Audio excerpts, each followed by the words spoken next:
find the link on the commission website, try clicking and opening that link for today, and you should see this, hopefully. Not that error message it was just randomly given me.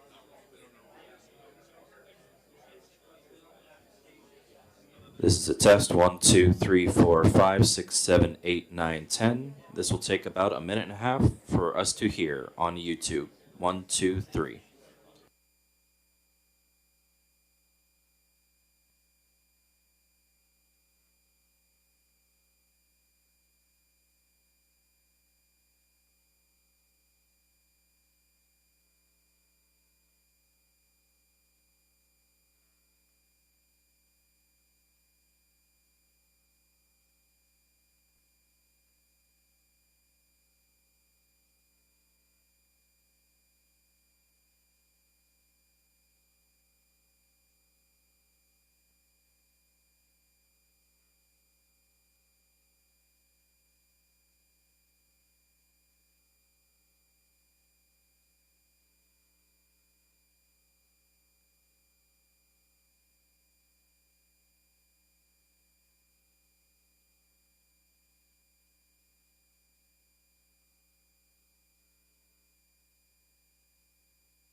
right, good morning, everyone.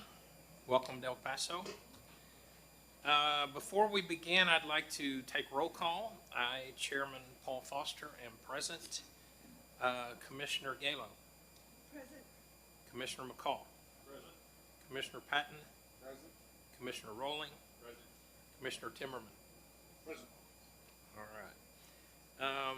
This meeting is called to order November 5th, 2025 at 9 a.m. Before proceeding with any business, I believe Dr. Yaskowitz has a statement to make.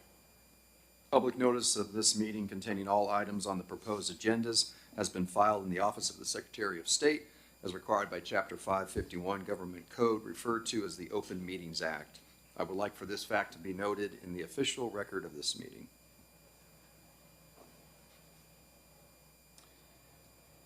Commissioners, as a reminder, please turn on your microphones and announce your name before you speak.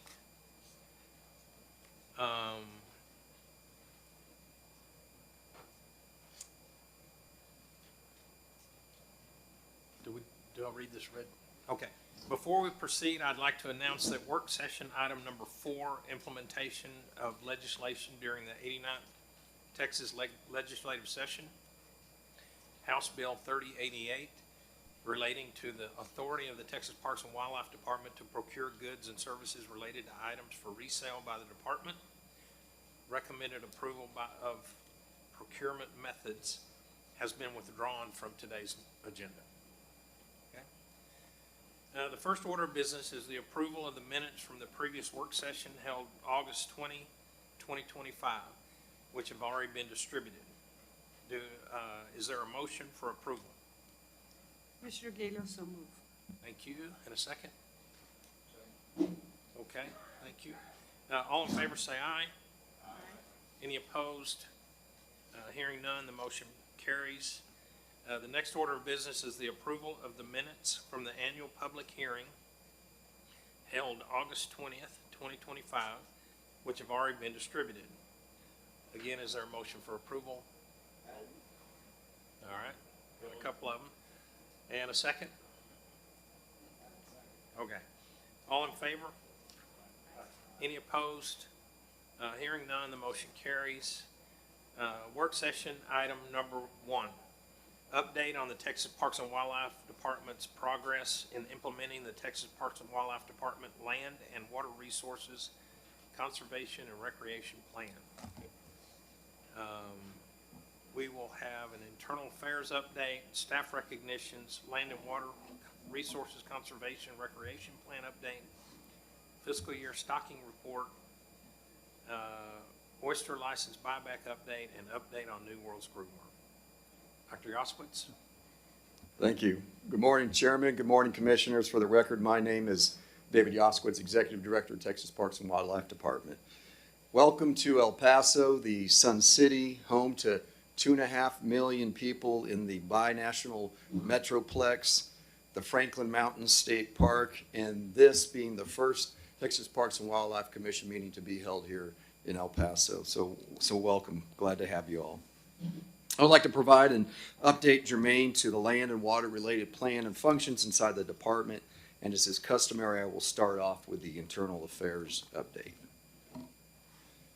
Upon the start of the new fiscal year, team members from the Office of Internal Affairs have been attending various trainings around the state and country to ensure that the team is maintaining a proactive approach to topics and issues related to use of force, reporting, legislative updates, court precedents, and national standards.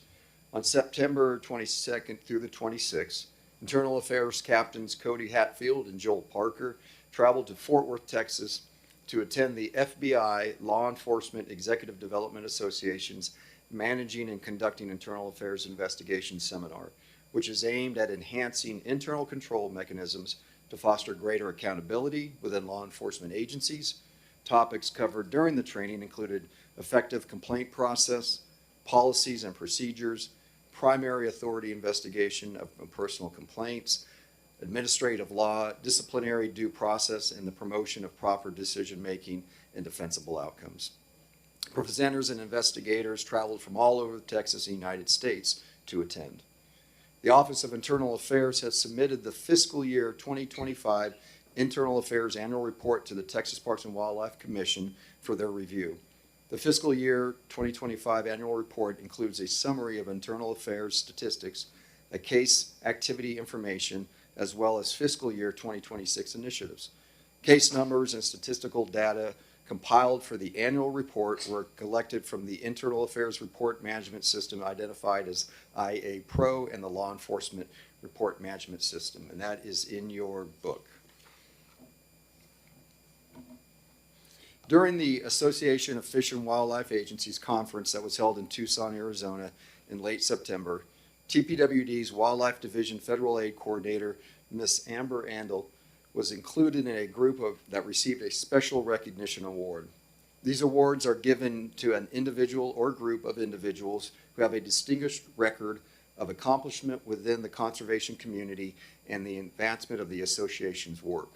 This year, the association recognized the Federal Aid Coordinators Working Group. The working group is a team of dedicated, proactive problem solvers that spent countless hours in the past year addressing several significant issues within wildlife and sport fish restoration programs, all of which had the potential to affect the funding of every state fish and wildlife agency. Congratulations, Amber.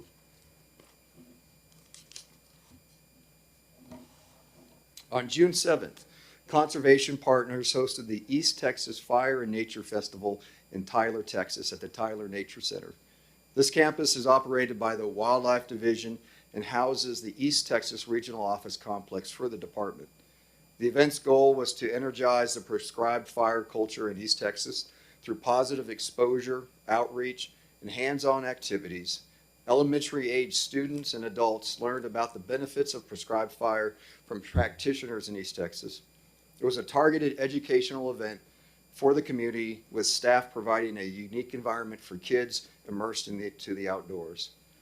The event was co-hosted by the state and federal partners with a unified message to the public that prescribed fire is an important tool that can positively impact ecosystems.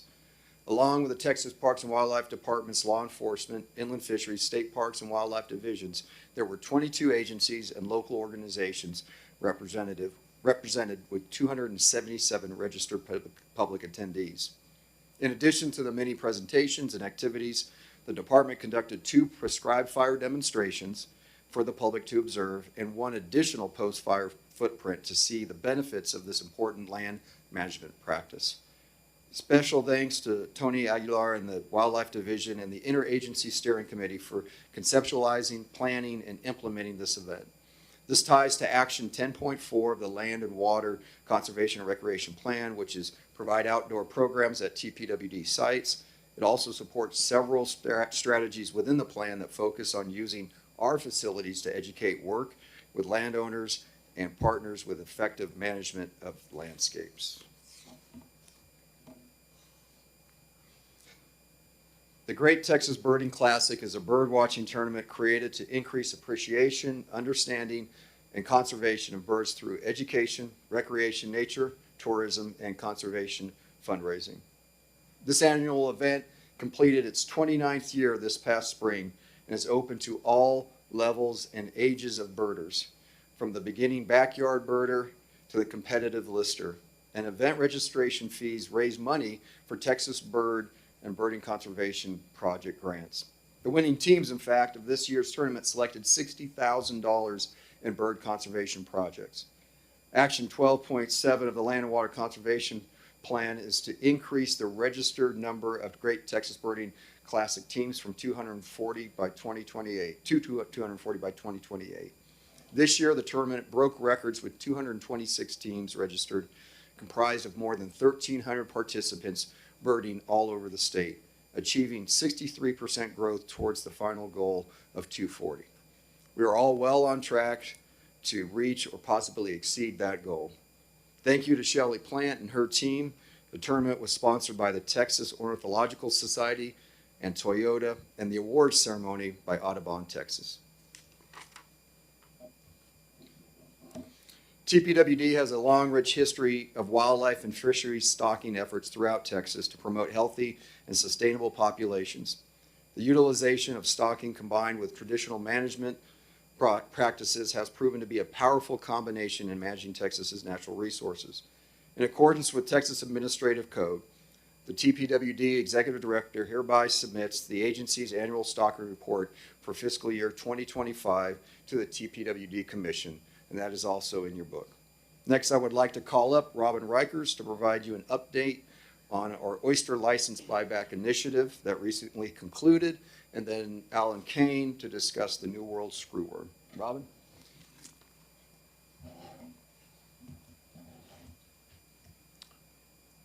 Good morning, Commissioners. For the record, my name is Robin Reichers, and I'm the Director of Coastal Fisheries. Today, I'm very pleased to provide you with a brief update relating to our oyster license buyback initiative.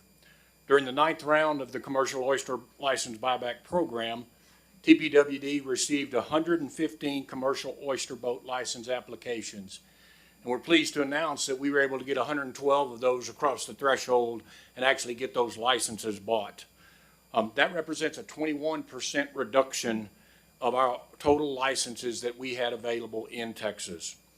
This year, of course, instead of the reverse bid process, or Dutch auction as it's sometimes referred to, that we have used in the past, we went to a fixed rate offer of $30,000 for each license. And of course, that was made possible through outside philanthropic support. We had originally set a target with that philanthropic support and the people we were talking to of an aspirational goal of 150 commercial licenses, but we were very, very pleased with the progress of getting 112 and really making a good start, if you will, even though we've had the program for a while, but really kicking that program off again and getting some legs underneath it. TPWD joined forces with the Parks and Wildlife Foundation to create this public-private partnership, and the foundation then established the S. Reed Morian Oyster Buyback Program. The new program is named in honor of a former TPWD Commission chairman, as you all know, who was a lifelong champion of coastal conservation. A volunteer-led group of conservation-minded individuals and foundations pledged their support, with key funding being contributed by the Lori and S. Reed Morian Foundation, the Coastal Conservation Association, former Chairman and Commissioner Jeffrey and Mindy Hildebrand, former Chairman and Commissioner Beaver and Joni Applin, John and Mary Eads, and Commissioner Bobby and Sherry Patton as well. Clearly, we might have missed some of the people who contributed in big and small ways to this effort, but we want to thank each and every one of them, and we want to thank anyone who is going to consider to contribute in the future as well, because it's going to make a difference, we really believe. Improving the health of our wild oysters remains a top priority for the department. Both the industry and various conservation groups like the ones mentioned have identified license buyback as a management tool which will help us reduce the overall harvest pressure on wild oyster reefs, and thus leading to recovery of both the ecosystem health as well as the recovery of the fishery. And so we look forward to continuing those conversations. Conversations have started on how we're going to have that buyback again for this next biennium. And so we're really proud of the effort that went into that with all of our contributors and our philanthropic donors. And we look forward to the next biennium to try to remove some more licenses from that fishery. With that, that concludes my update, and I'll be happy to answer any questions. If you have any. Well, Patton, I have a question. Do we have more? You said we were trying to get 150, we bought 112. Do we run out of money, or do we have reluctant sellers? We only had 115 applications. We lost 3, so we didn't get the number of applications getting to 150 like we had hoped. But we do have money still available, and we're looking to hold another round this fiscal year and maybe even into the next fiscal year as well, assuming we have the money. How much money we have retained? I don't know what the philanthropic support is, but we do intend to have that sort of same match, and the department has available somewhere in the neighborhood where we can purchase 80+ licenses if we got that same support again. So with that, I'll turn it over to Alan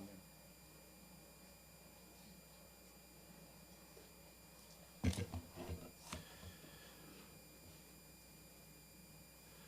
Morning. Chairman, Commissioners, for the record, my name's Alan Kane. I'm the Division Director for the Wildlife Division, and I'm going to provide a brief update or overview of the New World screwworm that's on everybody's mind lately. So to ensure everyone is up to speed on New World screwworms, I just wanted to provide with a high-level overview of the fly itself. The New World screwworm is a parasitic fly native to the Western Hemisphere and is currently endemic in Cuba, Haiti, Dominican Republic, and several South American countries. Now, this fly lays eggs in the living tissue of fresh wounds in warm-blooded animals. The name screwworm refers to the behavior exhibited by the maggots as they burrow in or screw into those wounds. As you can see from some of these photos, the larvae in their feeding behavior cause extensive damage by tearing at the host live tissue with the sharp mouth hooks. As the wounds become larger and deeper, and as more eggs hatch and additional larvae feed on the living tissue, if they're not discovered and treated promptly, this can result in serious and often deadly damage to the animal, again, as illustrated in some of those photos on the slide. So widespread and established outbreaks can have serious impacts on wildlife populations, livestock production and operations, and the billion-dollar economies tied to wildlife and livestock industries in the state and the United States. Fortunately for the United States, we have dealt with New World screwworm in the past and have tried and true techniques that can be used again today to eradicate New World screwworms should they reappear. That technique is known as the sterile insect technique, or sterile flies. This method involves irradiating pupa with gamma radiation, which produces a sterile adult fly. The flies are then released into the wild, where the sterile males mate with females, wild females, and because the wild females only mate once, they're unable to produce viable offspring, effectively ending the life cycle of that fly. And so as a result, the fly populations decline and ultimately are eradicated over time. Currently, the only fly production facility in the Western Hemisphere is located in Panama. And the New World screwworm was declared eradicated from the United States in 1966 and ultimately pushed back to the Darien Gap in Panama in the early 2000s, where it's remained contained until just recently. And there was an outbreak in Florida, in the Florida Keys in 2016, 17, right around there, but the screwworm was eradicated promptly within less than a year. However, that outbreak had significant impact on that Florida key deer population, which lost somewhere between 10 and 20% of that population. So for an endangered species population, that can be significant in that short amount of time frame. And the key takeaway from the map and just the description of the key deer situation is that eradicating established screwworm infestations and population takes time. So early detection is critical in controlling the pests quickly and effectively. New World screwworm became a concern for Texas last November following its detection in Chiapas, Mexico, near the Guatemala border. Since then, Mexico has reported approximately 7,000 cases, with only about 720 of those cases currently being active throughout the range. You can kind of see on the map there. The most recent cases that raised concern for Texas in the United States was a couple of detections, both in Nuevo Leon, Mexico. One was on September 21st, and a case was detected about 70 miles from Laredo near the town of Sabinas Hidalgo in Nuevo Leon. And another case reported on October 6th in Montmorelos, Mexico, southeast of Monterrey, also within Nuevo Leon. Both incidents were linked to the transport of livestock, specifically cattle, to the feedlots in those locations, to and from feedlots. In each case, infestation was limited to a single animal. Fortunately, the larvae detected in the cattle were in early stages of development, and treatments were promptly administered and mitigated that risk, and those cases are considered inactive now, which is good news. So being a serious concern for the U.S. economy, food supply, and national security, the USDA is committed to combating the spread of New World screwworms and protecting American interests. Earlier this summer, Secretary of Agriculture and fellow Texan Brooke Rollins unveiled a multi-pronged strategy to fight screwworms and keep the threat at bay should it arrive. And that plan includes several bullets you see on the slide there. One is a $100 million investment in research and innovation to accelerate promising technologies such as advanced sterilization techniques. $8.5 million to bring a sterile fly dispersal facility online in Edinburgh, Texas, hopefully by the beginning of this coming year, around into 25, early 26. $750 million for the construction of the sterile fly facility in Edinburgh, still probably a couple years out. Continued monitoring with nearly 8,000 traps deployed in Mexico and along the U.S. southern border. And then also fly dispersal from COPEG, which is the U.S. Commission for the Eradication and Prevention of Screwworm Infestation there in Panama. And that's to continue to push those flies back south. So wherever that northern leading edge of the fly infestations are, they'll continue those fly dispersals.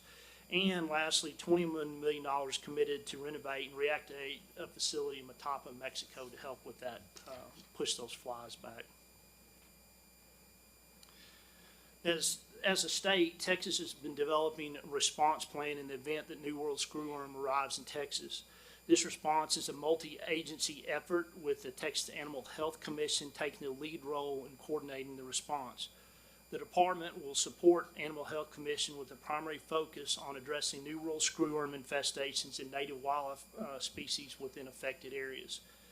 Other agencies involved include AgriLife, the Department of State Health Human Services, or State Health Services, the Department of Agriculture, Texas Department of Ag, U.S. Fish and Wildlife Service, National Park Service, Wildlife Services, the Texas Veterinary Medical Diagnostic Lab, and USDA APHIS. Additionally, Governor Abbott directed the department as well as Texas Animal Health Commission to form a New World screwworm response team representing not only the various state agencies but also a range of key stakeholder groups that include the Texas and Southwest Cattle Raisers Association, Texas Cattle Feeders Association, Texas Wildlife Association, Exotic Wildlife Association, Texas Deer Association, swine producers, sheep and goat raisers, the Texas Farm Bureau, and a number of other private individuals, so a large group there. And the inaugural meeting for this response team was held on September 4th at Paso Convention Center Headquarters, bringing the group together to learn about screwworms and the response plans being developed by the department as well as Animal Health Commission. This response team will play a critical role in disseminating factual and timely information from credible sources, as well as serving as a sounding board for agency strategies and approaches as we move forward. So effective communication, not only with that group, but all of these agencies is essential. And the department participates in weekly calls with Texas Animal Health Commission and a number of those other agencies as well as industry groups. And so those response plans being developed by us and Animal Health Commission will also be guided by the USDA response guidelines or their playbook, which just came out a couple of weeks ago. And so up until that point, we've been working on our own response plans, and we'll continue to modify that as we investigate and learn more about the USDA's playbook and how that fits in. And then lastly, the department's response plan focuses on 4 key areas. First one being outreach and education, and a group of our internal staff, this kind of internal working group, has developed a range of information and materials, kind of like you see on the slide there, targeting various user groups, including hunters, landowners, general public, deer breeders, wildlife rehabilitators, taxidermists, and deer processors to make sure we have information we can get out in their hands and how they need to respond. We also continue to present at numerous stakeholder and public meetings, as well as legislative hearings and listening sessions. We also have targeted outreach when we have different trigger points that are reached. For example, when the recent detection 70 miles from the border, we sent e-blasts to landowners located in that kind of 2-tier county from Del Rio down to the Gulf, informing them of potential, that the detection down there, and then also providing them information such as you see there, especially for deer breeders and rehabbers in that particular area. Staff are also actively engaged in surveillance efforts across state parks and wildlife management areas, monitoring both free-range animals and hunter-harvested animals. Currently, the USDA has deployed fly traps on 7 units of the Las Palomas Wildlife Management Area in the Rio Grande Valley. Staff also respond to reports from landowners and hunters regarding suspected cases. We have a process in place to collect and submit samples to National Veterinary Services Lab for confirmation. Data collection is critical for documenting these, the distribution and extent of these infestations, which will be essential in establishing management zones should they get here. And should screwworm arrive, the department will aid in live animal movement inspections, coordination, and guidance using approved protocols. A lot of that related to the USDA playbook. And these include best management practices for things like carcass disposal, destruction of the larvae, and mechanisms for removal of live animals with suspected infestations, whether it's in the pen or in the pasture. So live animal movement or live animal removal would require authorization for take or by the department for a specific property with strict conditions for those guidelines to take. And this approach is really intended if we just have a small localized outbreak, we can deal with individual properties. If this outbreak becomes widespread and large scale, a special screwworm hunting season for deer may be necessary. And such a season will require commission approval through the standard commission process or potentially an emergency rule. The department continues to, like I said, work through the playbook that recently came out from USDA regarding live animal inspection requirements and treatment options. And we're also in ongoing discussions with the FDA and EPA about potential injectable or topical treatments for captive wildlife, as well as possible therapeutics that could be administered through feed. And so that concludes my updates. I'll be happy to answer any questions. I have a few. Do we have any kind of estimate as to how long it will take to push these things back down? I guess the ultimate objective would be to eradicate it all together, all the way down through South America. Yeah, But that's going to take a very long time. that would take a long time, and I'd have to go back to one of these slides here. That one, you can see it can take years to push it back down south. You know, once they eradicated it from the U.S. or declared eradicated in '66, it took, well, from then to nearly 2000, early 2000, to get it back to Panama, and so that's 40 years. But there's extensive flies everywhere. If we can get a hold of it now and we can keep boost fly production, hopefully it doesn't take nearly that long. But I don't have a good timeline on exactly how long that will take. And there haven't been any detections in Texas or in the U.S. other than Florida and the key deer in Florida? That's correct. In recently, nothing Okay. with this recent outbreak in Mexico. And they've stopped allowing imports of cattle from Mexico? Is that still in place? That's my understanding, so, yeah. Okay. Yes. And what about other animals like horses or even dogs? I'm just curious. That, I don't know. Definitely livestock, maybe horses. I'm not sure about pets. I don't know what USDA is the one that regulates that interstate Okay. or inter-country movement. So I can find out and get back to you with that. All right. And so these fly traps, is the idea that you capture flies and test them? Or what do you do with a fly trap? So those are, there's fly traps for surveillance for one. And then you probably heard about the Department of Ag, Texas Department of Ag, using fly traps as a way to try to eradicate screwworms or prevent movement. But really that's not a very proven technique, I guess. The sterile insect technique is the way we're going to eradicate flies. The fly trapping there really along the border is for surveillance. So, but yeah, and so those flies land in there and kill them, and then yeah, they'll take those and, once they're caught in the trap, and then we can assess, you know, what the fly is, if it's a New World screwworm fly. Okay, thank you. Other questions? I have a question. I think you said, Alan, it's going to be 2 years before the facility in Edinburgh is going to be operational. A couple of years at least.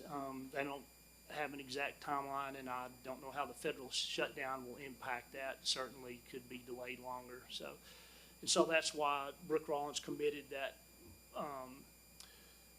initial money to get the distribution facility. So what would happen is they would bring the pupae up from Mexico or Panama and then finish them out here, and then you know, they would release flies or pupae out there in these boxes in areas if it got here. So we have a way to combat it if it gets here soon, but it'll be a little while for the production facility. Okay. In your opinion, is that going to be fast enough, given the movement? I don't know. I'm optimistic that it's never going to get here. So, but I will say this: if it does get here, USDA, what they've said is they'll take those flies from Panama instead of dropping in Mexico. They'll bring them up here to the States, and we'll have that full resource available to try to push that back. The problem is if you're not pushing them back down south and you're trying to hold the line here, then they can continue to spread and march from there. So Is the Panamanian facility, is that a U.S. facility or? it's a U.S. facility that USDA oversees. Thank you. All right. And, Thank Mr. Chairman, just to tag on to that, Alan, when we get that facility in Edinburgh, did you say they're gonna ship some of those, transport those flies down or release them here prophylactically, just, No, the only time they would release flies here is if we have an infestation in the States. But right now, they don't have a production facility, obviously, and so we have to get those flies from Panama, and you can't send the adult flies up here.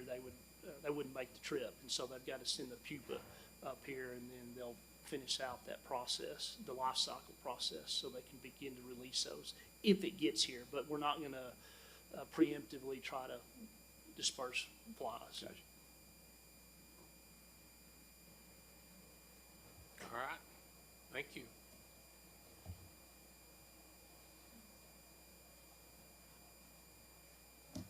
Mr. Chairman, that concludes our presentation. I'll happy to take any questions if there's in commission. Anybody? All right, thank you. Next is work session item number 2, internal audit update, and Brandy Meeks is with us. Thank you. Good morning, Chairman, Commissioners. Excuse me. For the record, my name is Brandy Meeks. I'm the Chief Auditor. This morning, I'd like to update you on last year's internal audit plan. I'd also like to present to you the progress that we've made on our internal audit strategic plan for fiscal year 25. I'd also like to update you on the status of our current audit plan, as well as recent external audits and assessments. And I guess I should have put that up, sorry. So this and the next slide show the status of last year's internal audit plan, and as you can see, we have just about completed last year's plan. We completed the CPA post-payment P-card follow-up, and since last we met, please take note of the statuses in yellow. Those are the ones we've made progress on since last we met. We are also in the reporting final phase for the audit of the Friends Group, as well as the audit of selected fuel transactions. This slide just shows that we have completed all of our advisory and administrative projects for last year. And now I'd like to update you on the progress that we've made with our internal audit strategic plan.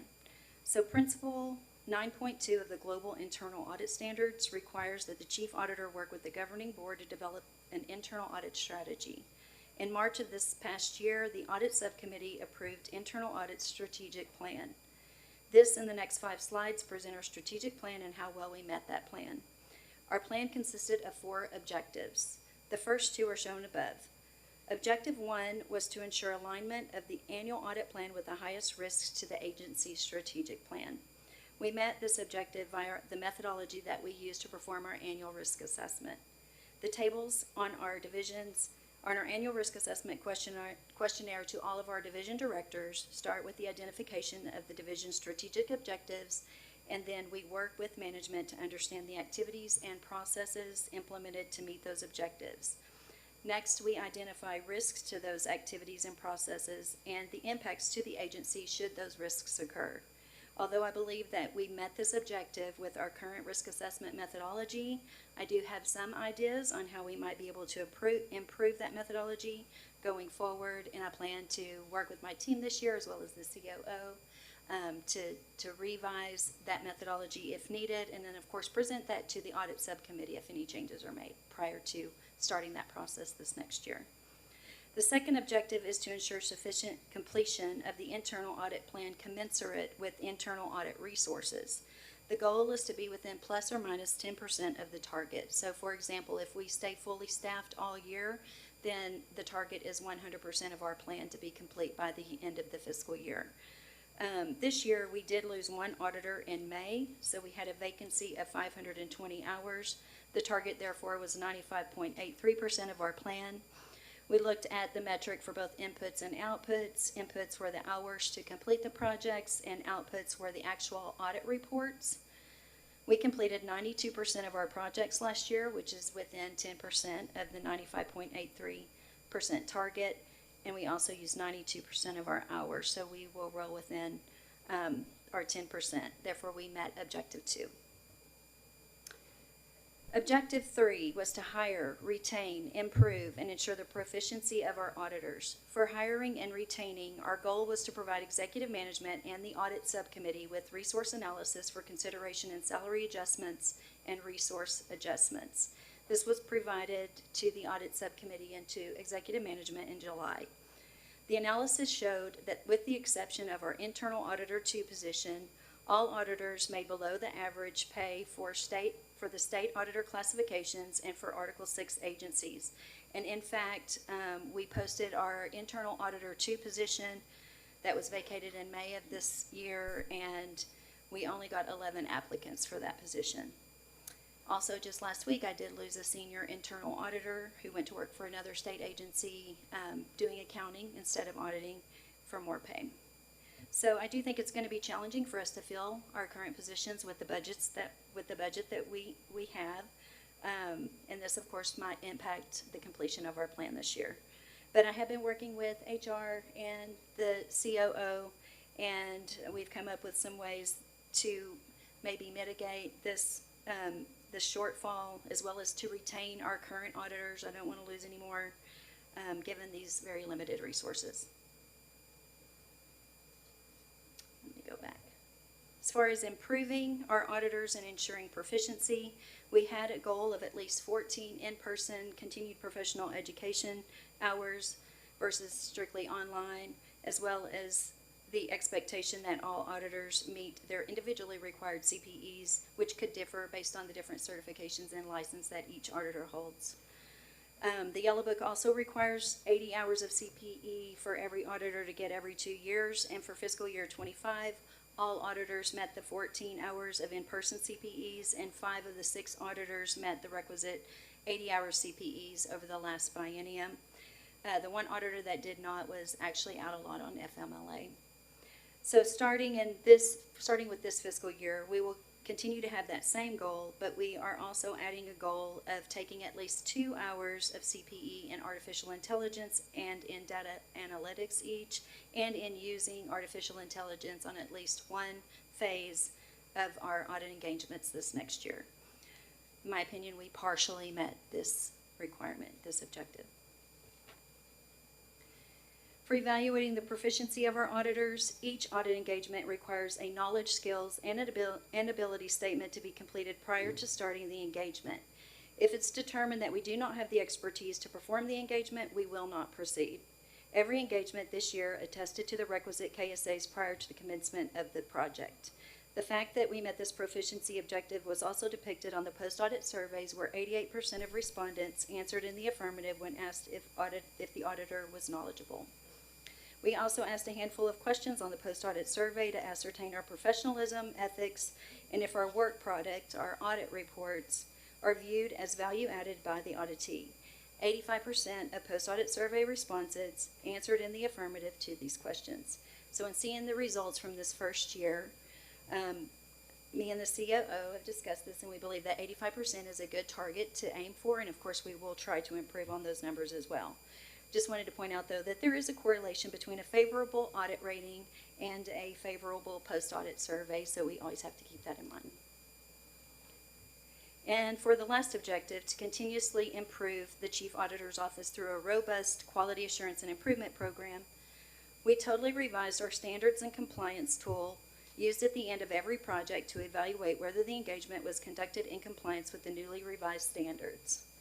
This tool will be used on all projects starting this fiscal year, and this past year we continue to follow our current QAIP process as stated in our strategic plan, which we will also continue to do, which is a review of all of our work papers by the project manager. I review all of our issues and supporting documentation, any evidence for those, as well as the reports. The project manager completes the standard compliance review, and now we are going to assign a new QA reviewer to look over that at the end of the project. And then, of course, we have a quality assurance review every 3 years as required by the Yellow Book, which will take place in the first quarter of next fiscal year.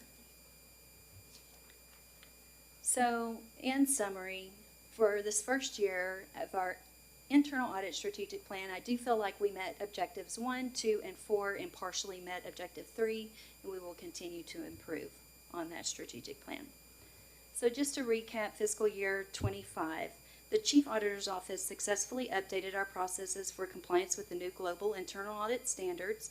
We developed our internal audit strategic plan and we developed the audit and issue rating methodology that we currently use.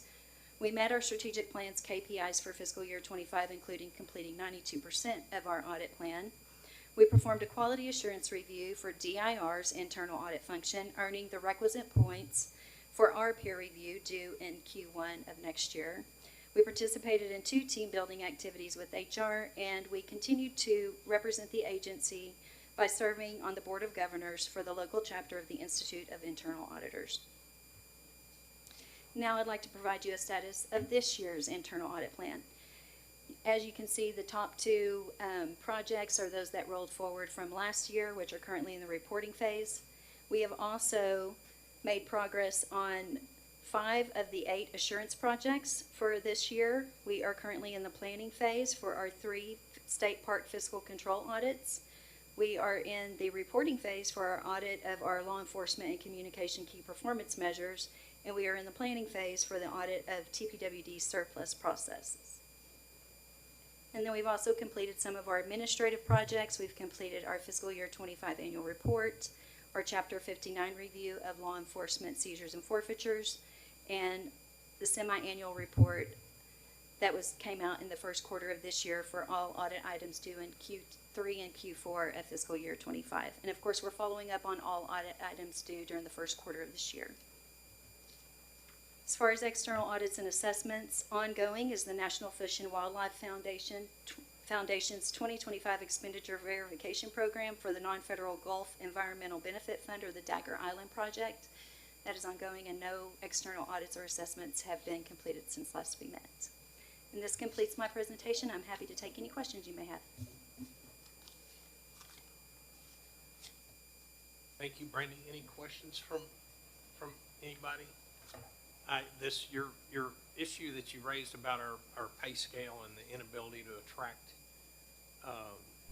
interested auditors is concerning, to say the least. Do you feel like that it's preventing you from completing your audits to the quality that you would like to achieve? The or senior that we're headed auditor. that way? Yeah, the senior auditor that we just lost was a CPA.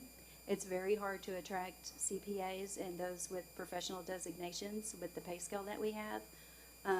So yeah, eventually it probably will impact the quality of engagements that we can perform, that we have the expertise to perform.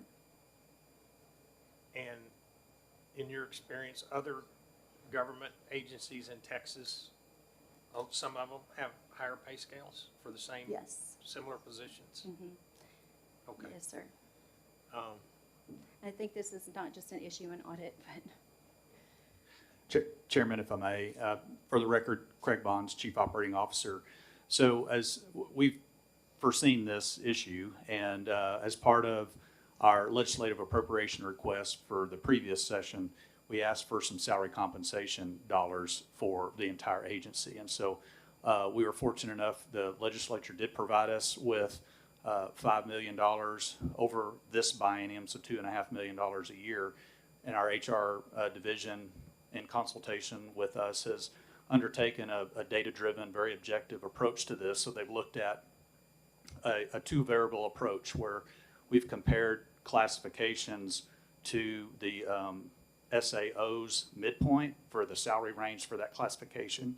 We've also compared their salary to the average salary of their peer classifications in Article 6 agencies, which are the other natural resource agencies. So what we've done is we've looked at that gap analysis, and we have a two-phase approach to try to address those gaps. I mean, obviously the demand and the need across the agency is greater than the amount of money that we were able to have this biennium. And of course, looking forward, we'll continue to try to address that. But our auditors, first of all, we got to make sure that they're appropriately classified.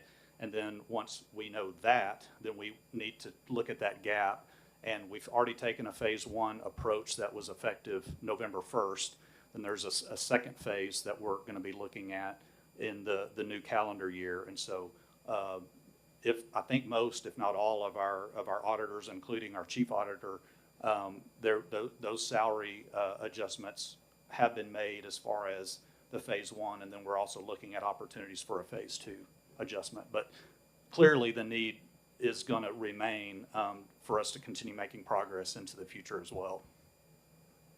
there may be a position where I think we're kind of using some of the salary from one of my positions to help with to retain some of my current positions. So we may be down, after we post the senior auditor, we still may be down an auditor this next fiscal year. And then you have this quality assurance review that's coming up in the first quarter that you mentioned. Yes, sir. Does this issue impact that? What that's going to look at is just make sure that the projects that we are able to do and that we do correctly in accordance with the standards. They're not going to come in and say you didn't do enough. They're going to come in and look at the quality of our work. Okay. Patton, question. Do you think this field, this area, auditing, is going to be an area that we're going to see changes as a result of implementing AI type strategies? Are you seeing that in other areas? Absolutely. We see that artificial intelligence is used in data analytics, it's used in report writing, it's used in so many different areas. It's definitely going to change the way we do our job. At this point, then, are we actively implementing anything or just kind of looking at it? At this point, we are under, of course, the policy of our agency, which we just rolled out an artificial intelligence policy. We'll be working with Jamie McClanahan's team, the AI team, to develop some of those ways that we might be able to improve our processes and increase efficiencies in an audit. But yeah, we're definitely looking at different ways this is going to change the way we work. I have a question, Timmerman. At LCRA, when I was on the board there most recently, I guess about 2 years ago, we outsourced a lot of our internal audit, which was kind of revolutionary for a state agency. And it was really focused on data analytics, and so I was wondering if that is something that we can at least maybe take some of our function and outsource some of this. We found a lot of external expertise that we did not have on our internal staff, and especially with this new AI driven and data analytics that are coming to fore. So I just wonder, is that something that we've looked into, maybe some sort of outsourcing of at least some of our function, especially since we're having trouble with our finding all the personnel we need? So I would say when we do have a high-risk area that we need to audit, such as Active Directory was one particular area that I felt like we needed to audit, we did get permission from executive management and the audit subcommittee to outsource that particular engagement because we did not have the expertise in-house to do that. So I definitely think that needs to be an option for areas where we do not have the expertise in-house. But I do think that there is a lot to internal audit in just learning the agency, which when you hire from outside, you do not get. You're trying to educate them on what do we do, what is our agency all about. And so I think there's probably a lot of inefficiencies around that. So it's probably just a good balance. In my opinion, I just audited DIR's internal audit function, and they outsource all of their projects. And the director is still responsible for every single, doing that annual risk assessment, making sure that they're outsourcing to vendors that have the expertise to do those particular audits, and then educating them on, this is our agency, this is what we do. And so, I don't know. I think definitely you need to have the ability to outsource when you don't have the expertise. But we are all, like I said, one of the challenges that, or one of the goals this next year for my team is to start getting educated in artificial intelligence, start using it, start using data analytics tools, because that's where it's all headed. And yeah, I definitely think it's going to change the way we do, and maybe it can, cause enough efficiency where being down an auditor is not an issue. But I will say that during the last legislative appropriation request, I did ask for another FTE because we're responsible for auditing all the high risks in the agency. We didn't get it, but so then now we're down an auditor too. We're down 2 auditors, so. But hopefully we learn how to do things more efficiently using AI and data analytics. That's the goal. All right. Anything else? Thank you, Brady. Thank you.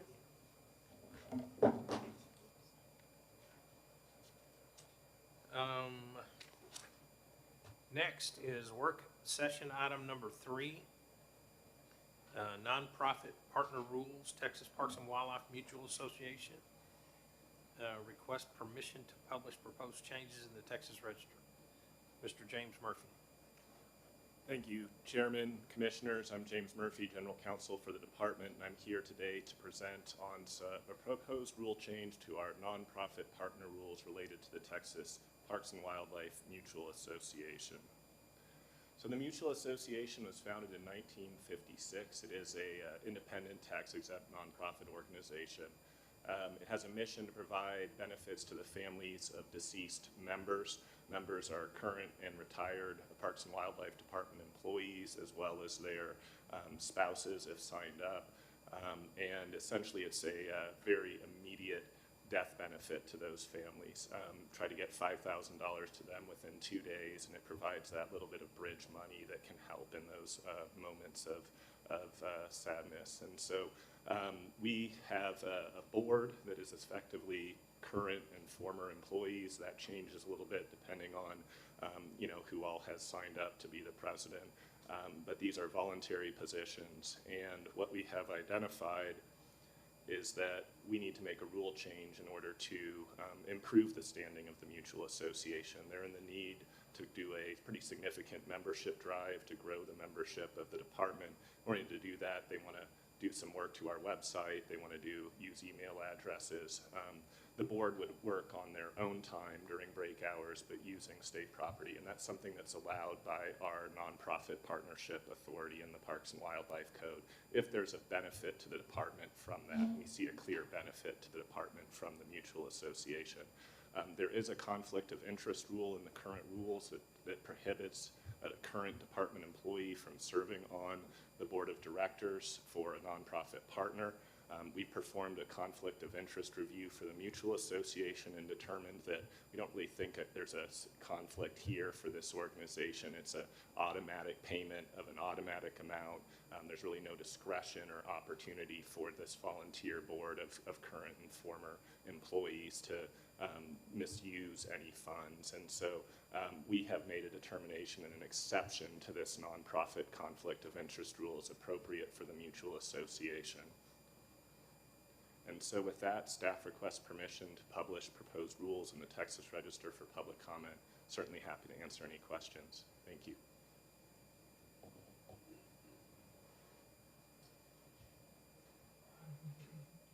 Anybody have any questions or comments? Thank you. Thank you. Okay, work session item number 4, implementation of legislation during the, this is the item that's been withdrawn, correct? Okay. Work session item number 5, implementation of legislation during the 89th Texas Legislative Session, Senate Bill 1245, relating to the take of audad sheet by using a helicopter. Request permission to publish proposed changes in the Texas Register. Mr. Corey Gann is going to present. Alrighty, good morning, Chairman and Commissioners. For the record, my name is Corey Gann, and I'm the Big Game Program Director in the Wildlife Division. Today I will present proposed amendments to rules relating to the take of audad sheep by using a helicopter as a requirement of Senate Bill 1245, which was adopted during the 89th Texas Legislative Session. The 89th Texas Legislature enacted Senate Bill 1245, which amended Texas Parks and Wildlife Code 41.1075, requiring the Texas Parks and Wildlife Commission to adopt rules to allow a qualified landowner or landowner's agent to contract directly with a helicopter owner or pilot with an aerial wildlife management permit, which I will refer to as AWMP from here forward. Issued by the department to act as a hunter or observer to take depredating audad sheep. Prior to the amendment, a landowner or landowner's agent was only allowed to contract directly with the helicopter owner or pilot with an AWMP to act as a hunter or observer to take depredating feral hogs and coyotes from a helicopter. This bill went into effect as of September 1st, 2025. Audad are an exotic invasive species that was introduced to Texas in the 1950s.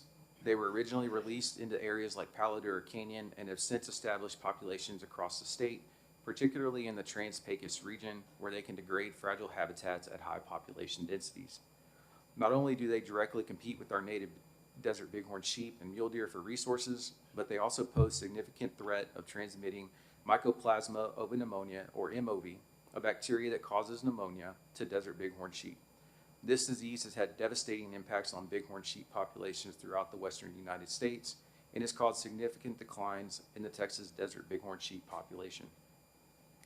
Audad are one of the limiting factors to the successful restoration of desert bighorn sheep in Texas and could ultimately result in their demise if audad populations is not intensively managed. The implementation of Senate Bill 1245 will provide landowners with an additional tool to manage audad populations, as well as provide relief to landowners from the cost of controlling depredating audad on their land. To implement Senate Bill 1245, the proposed amendment adds audad sheep where necessary to make the provisions of the subchapter functional with respect to the management of depredating audad sheep by means of aircraft. Such changes are made throughout the rules as necessary. At this time, staff requests permission to publish the proposed changes in the Texas Register for public comment. Thank you for your time and consideration, and I'm happy to take any questions. Questions or comments? I think it's, I'm very much in favor of this, and I hope we can get it over the finish line. So, thank you. Yes, sir. Thank you. Hi. Thank you. If there are no further questions, I will authorize staff to publish the rules in Texas Register. Okay. And Mr. Gann's up again. Work session item number 6, chronic wasting disease detection and response rules. Again, request permission to publish proposed changes in the Texas Register. Mr. Corey Gann. Thank you. Good morning, Chairman and Commissioners. For the record, my name is Corey Gann, and I'm the Big Game Program Director in the Wildlife Division. Today, I will present proposed changes to rules governing chronic wasting disease detection and response. As the Commission is aware, chronic wasting disease is a serious disease impacting both native and exotic susceptible cervid species in captive and free-ranging populations. Both the Texas Animal Health Commission and TPWD have shared responsibility for monitoring and managing CWD in Texas for over 2 decades. Although their primary functions as state agencies are dramatically different. TPWD is a state agency responsible for the management and protection of native wildlife in the state, while the Texas Animal Health Commission is a state agency responsible for protecting animal agriculture by mitigating disease, ensuring marketability of Texas livestock, and protecting human health from animal-borne diseases. Both TPWD and TAHC remain committed to maintaining strong working relationships when it comes to managing diseases that affect both wildlife and livestock, whether that is CWD, New World screwworm, highly pathogenic avian influenza, or any other animal disease. Recently, TAHC adopted rules in August of 2025 that repealed Texas's participation in the voluntary USDA Herd Certification Program, or HCP, and additional rules regarding CWD management, particularly the allowance of discretionary hold orders rather than mandatory hold orders. Withdrawing from HCP also allows for greater flexibility for both agencies to incorporate new technologies to assess and manage disease risk, and to develop customized disease management plans that take into account the uniqueness and risk of specific to each facility. Along with legislative guidance and withdrawal from the HCP, the adoption of these rules by THC has facilitated the separation of CWD management responsibilities between TPWD and TAHC.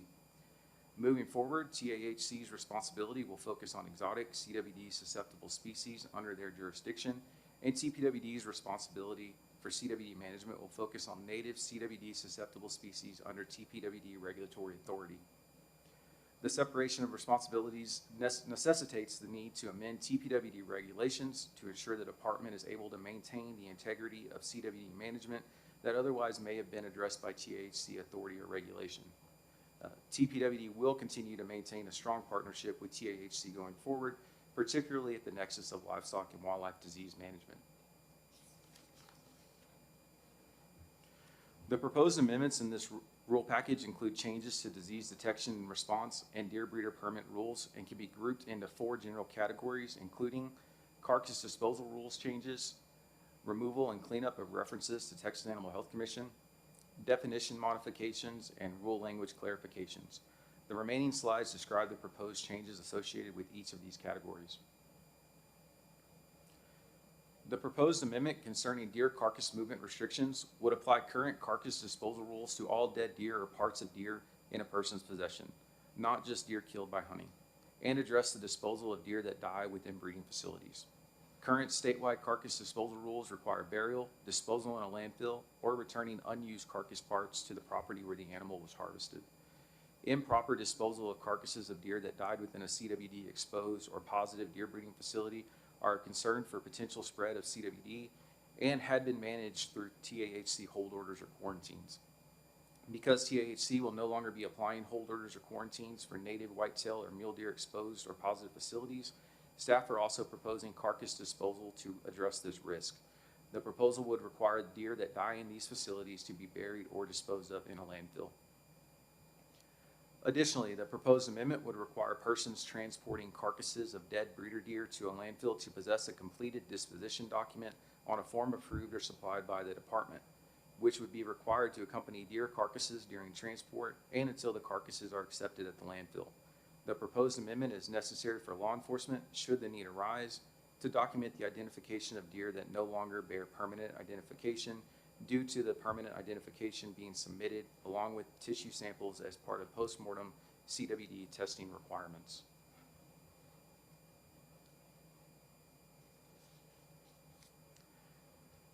The proposed amendment updates definitions to reflect the withdrawal of TAHC from participation in CWD management in wildlife context and to promote clarity and consistency across rule language. The proposed amendment would also make changes affecting terminology related to administrative mechanisms for authorizing the movement of breeder deer. The term exposed facility is defined as a facility that has received an exposed deer and extend existing rules to all facility types, not just deer breeding facilities. The term disease management plan is defined as a set of requirements for disease testing and management developed by the department. The term transfer is defined as the movement of breeder deer under a transfer permit executed as provided in subchapter T of this chapter, from or to another breeding facility or from a breeding facility to another facility type. A central component of the joint strategy for CWD management was the department's reference to TAHC hold orders and quarantines and TPWD rules as a regulatory mechanism for isolating and restricting the movement of infected or potentially infected animals. Because THC will no longer be implementing hold orders or quarantines on facilities with respect to white-tailed deer or mule deer, the proposed amendments would remove references to THC where appropriate and replace references to hold orders, quarantines, and herd plans with rules that prohibit movements or apply movement status for traces, suspect, or positive detections. References to hold orders, quarantines, and herd plans will be replaced as appropriate with references to disease management plan, which is necessary to create and implement a similar mechanism administered solely by TPWD and applicable only to whitetail and mule deer.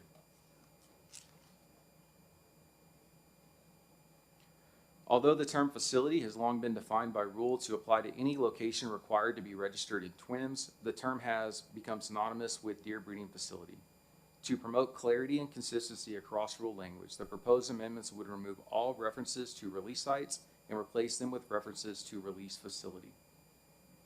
Similarly, under current rules, movement qualified and non-movement qualified applied only to breeding facilities. However, these terms have been mistakenly used for other facility types. Originally intended to reflect compliance with disease testing for deer transfers involving breeders, the terms are now so widely used for release sites that the department proposes formally expanding their use to all facility types for clarity and consistency. Current rule prohibits the transfer of deer to or from a facility with a CWD test result of suspect or positive, but does not reference NMQ status. The proposed amendments seek to clarify rule language by automatically setting such facility to NMQ status unless authorized by a disease management plan. Staff proposed additional amendments that prohibit the movement of deer from breeder facilities located on a property subject to a TAHC hold order or TAHC quarantine for exotic CWD susceptible species such as elk or red deer, unless authorized under a disease testing plan or based on a department epidemiological assessment. This would address unique scenarios of traces on a property due to exotic CWD susceptible species. An additional amendment introduces an exception that would permit the transfer of deer to or from a facility designated as non-movement qualified, provided such transfers are authorized under an approved disease management plan. TPWD recognizes that there may be unique or unforeseen circumstances in which adherence to a disease management plan offers sufficient epidemiological assurance. In such cases, allowing the movement of deer from a facility that would otherwise be restricted may be justified to support broader disease control and management objectives. The next proposed amendment clarifies that when a facility receives a CWD test of suspect or positive, all trace facilities will be set to NMQ. This prevents the transfer and movement of deer by automatically applying NMQ status to a facility that receives a suspect or positive test result unless authorized by a disease management plan. Currently, the rule does not reference NMQ status, only the test result, as preventing movement and specifically references a CWD suspect test result, but not a CWD positive test result. Additionally, staff seek to clarify that a facility is automatically designated NMQ upon notification that CWD is suspected or confirmed as a result of antemortem testing. Current rule language only references suspect test results, not confirmed test results. The proposed amendment to the breeding facility minimum movement qualification removes references to THC and would allow department biologists, in addition to veterinarians and epidemiologists, to make determinations with respect to retaining not movement qualified status and additional testing requirements for breeder facilities that are not able to meet testing requirements. After receiving feedback, staff are recommending modifying the language to limit the decision regarding NMQ status and additional testing requirements to the Wildlife Division Director or designee. The proposed amendment concerning movement of breeder deer clarifies that a trace-out facility remains a trace-out facility release. A trace-out release facility remains a trace-out release facility unless that release facility has satisfied requirements of a disease management plan for that property. In addition, the proposed changes would stipulate in rule that changes in land ownership do not affect the status of a property as a trace-out release facility. Additional amendments make non-substantive conforming and housekeeping type changes as appropriate and necessary. I would like to mention that staff received a letter from TPWD Chairman Emeritus Lee Bass expressing support from both the White-tailed Deer Advisory Committee and the Private Lands Advisory Committee for these rule changes. At this time, staff requests permission to publish the proposed changes in the Texas Register for public comment. Thank you for your time and consideration, and I'm happy to take any questions. Commissioner Gale? Commissioner Galo, I have a question. I don't know if you could go back to the previous, I think it's, where it says allows for TPW biologists, and you struck it, and instead it says the Wildlife Division Director or designee, in addition to veterinarians and epidemiologists. So are all three gonna make the decision, or it can be one independent of the others? It would allow any of those individuals to be able to make that decision. It would give us a little more flexibility on staffing with the removal of Texas Animal Health Commission from the equation there. Because I think we received a letter from John Slavoski, I can never say his last name correctly, and he recommended, and I've had calls, that it should not just be one person, it should be and a veterinarian and an epidemiologist. I didn't know you were gonna strike the biologist, and it just, there was a question to whether, how much training that biologist would have. And so, does a Wildlife Division Director or designee have that knowledge that a trained biologist would have? Do you see where I'm going with that Yes, ma'am. question? And maybe I can clear a little of the confusion up. And so, subsection D there describes requirements for someone that owes more CWD tests than deer they have in their facility. Mhm. And so typically they would be required to have 2 rounds of whole herd testing to Yes. get movement qualified. The specific language here removes reference to Texas Animal Health Commission and adds Wildlife Division Director or designee, in addition to veterinarian epidemiologist. And this person would be allowed to make recommendations for additional testing to keep that facility non-movement qualified. So on top of the 2 rounds of whole herd testing, if there are additional perceived risk, we would require additional testing on top of that. And so that would be the only authority given in this situation. Well, I guess it's just kind of vague, because it says or designee, so you don't really know who's making that decision. Yes, ma'am. And do they have the proper training to, and expertise to make the best decision in this kind of circumstance? Yes, ma'am. And so I don't know if the commission would, or leadership want to add, you know, someone else, because here it's very vague, in my opinion. For the record, Alan Kane, Wildlife Division Director. And Pat, and I think it's a good catch. I mean, designee's about as vague as it could possibly be. And I didn't catch that, and that was what it was in that letter. I did read that letter, and I wasn't quite sure what he was going to, but I don't understand why we would have such a vague reference in there for an important rule like this. Yeah, so it was, when we originally had the biologists in there, we couldn't capture whether it was the big game program director or myself or the wildlife permits, the deer breeder program leader that are dealing with this stuff day in and day out and have knowledge and expertise to make some of these decisions. So for example, if somebody that's in that proverbial mousetrap that didn't have enough deer to meet their test requirements, or they're doing two rounds of whole herd testing, but they missed some of the eligible deer in there, they didn't test those mortalities or something along those lines, or some mortalities that occurred. Those are things where we don't need to go and ask a veterinarian or epidemiologist, like, hey, we need to require additional testing. Those are things that our permits office staff, or Claudia, our program leader, that she could handle that, or Corey or myself. Those are simple changes. But if the commission likes, we can either strike it or add in consultation with. I mean, there's some options to handle that, but I don't think that's necessary when we're talking about all these situations. But understood where your concern is. I just think it needs to, excuse me, Commissioner Gala, I just think that it needs to be a little bit more defined. And because looking at that, I mean, we're not gonna be here forever, and y'all aren't gonna be there forever, and someone else can come in and just kind of decide. on their own and without much consultation with, the experts.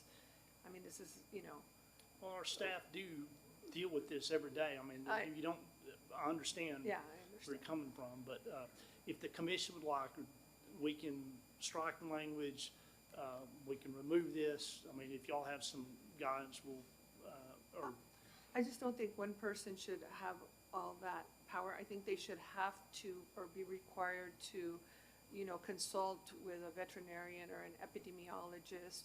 I mean, we don't want our standard of care, now that we don't have Texas Animal Health Commission as our partner, for our standards to be more lax. Actually, I almost think that they should be, now that we're really responsible on our own, and we should just make very sure what we're doing when we're making these types of very important decisions. I just feel it's very vague. I just feel it should be up to a team more than just to one person to make that determination.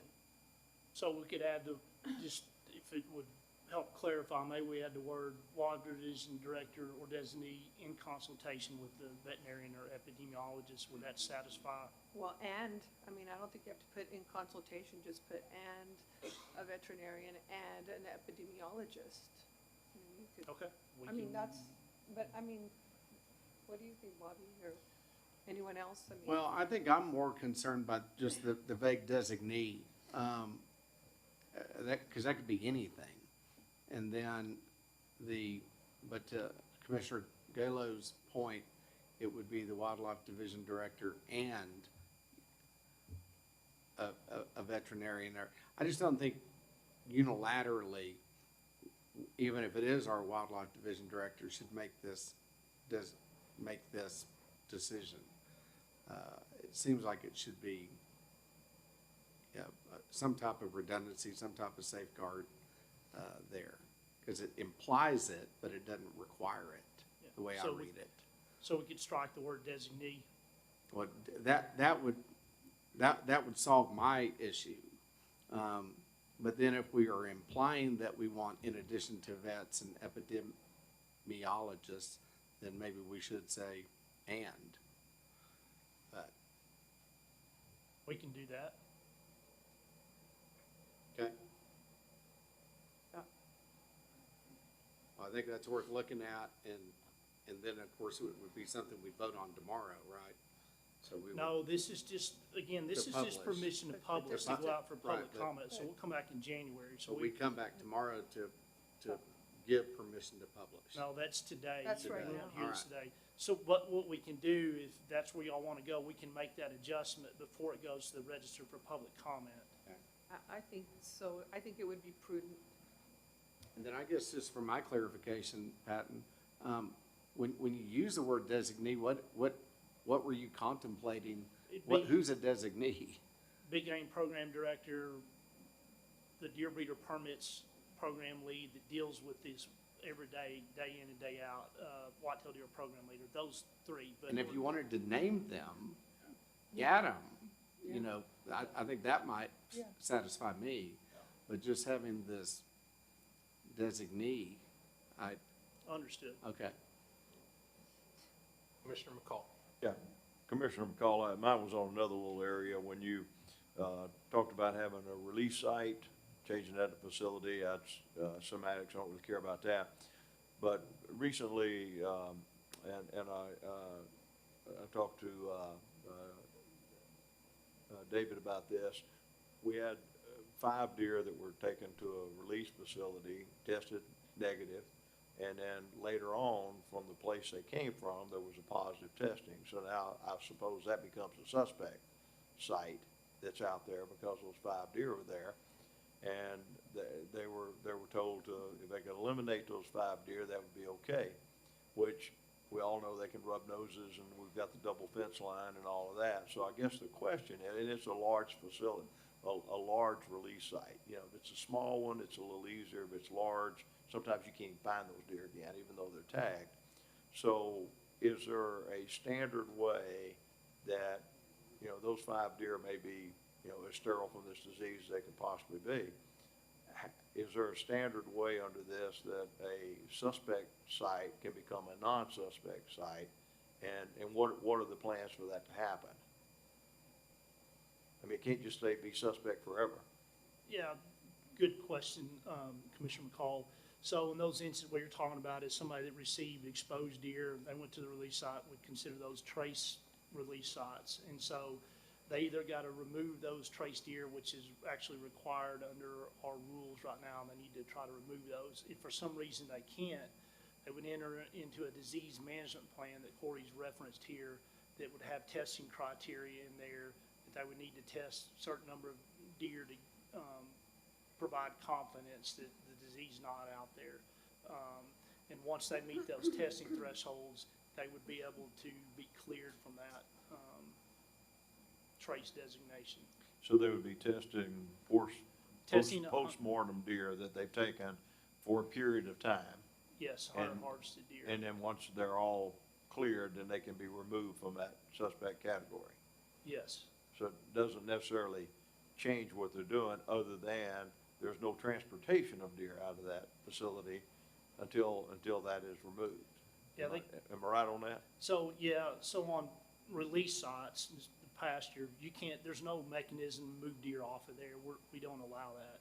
Triple T permit is suspended. So if they wanted to, move deer on, like release more deer, say they were harvesting bucks, they could do that, but they need to have a signed disease management plan that would outline that. But the bottom line is they still have to test hunter harvested deer. If they find a dead deer in the pasture, they're supposed to collect the tissue samples if it's still viable and get those tested until they achieve that testing criteria and the standards. But is there a designated time period, couple of years, so many deer? What designates when you say, okay, we're gonna take you off the suspect now? Yeah, so it's whatever the testing for that particular site is.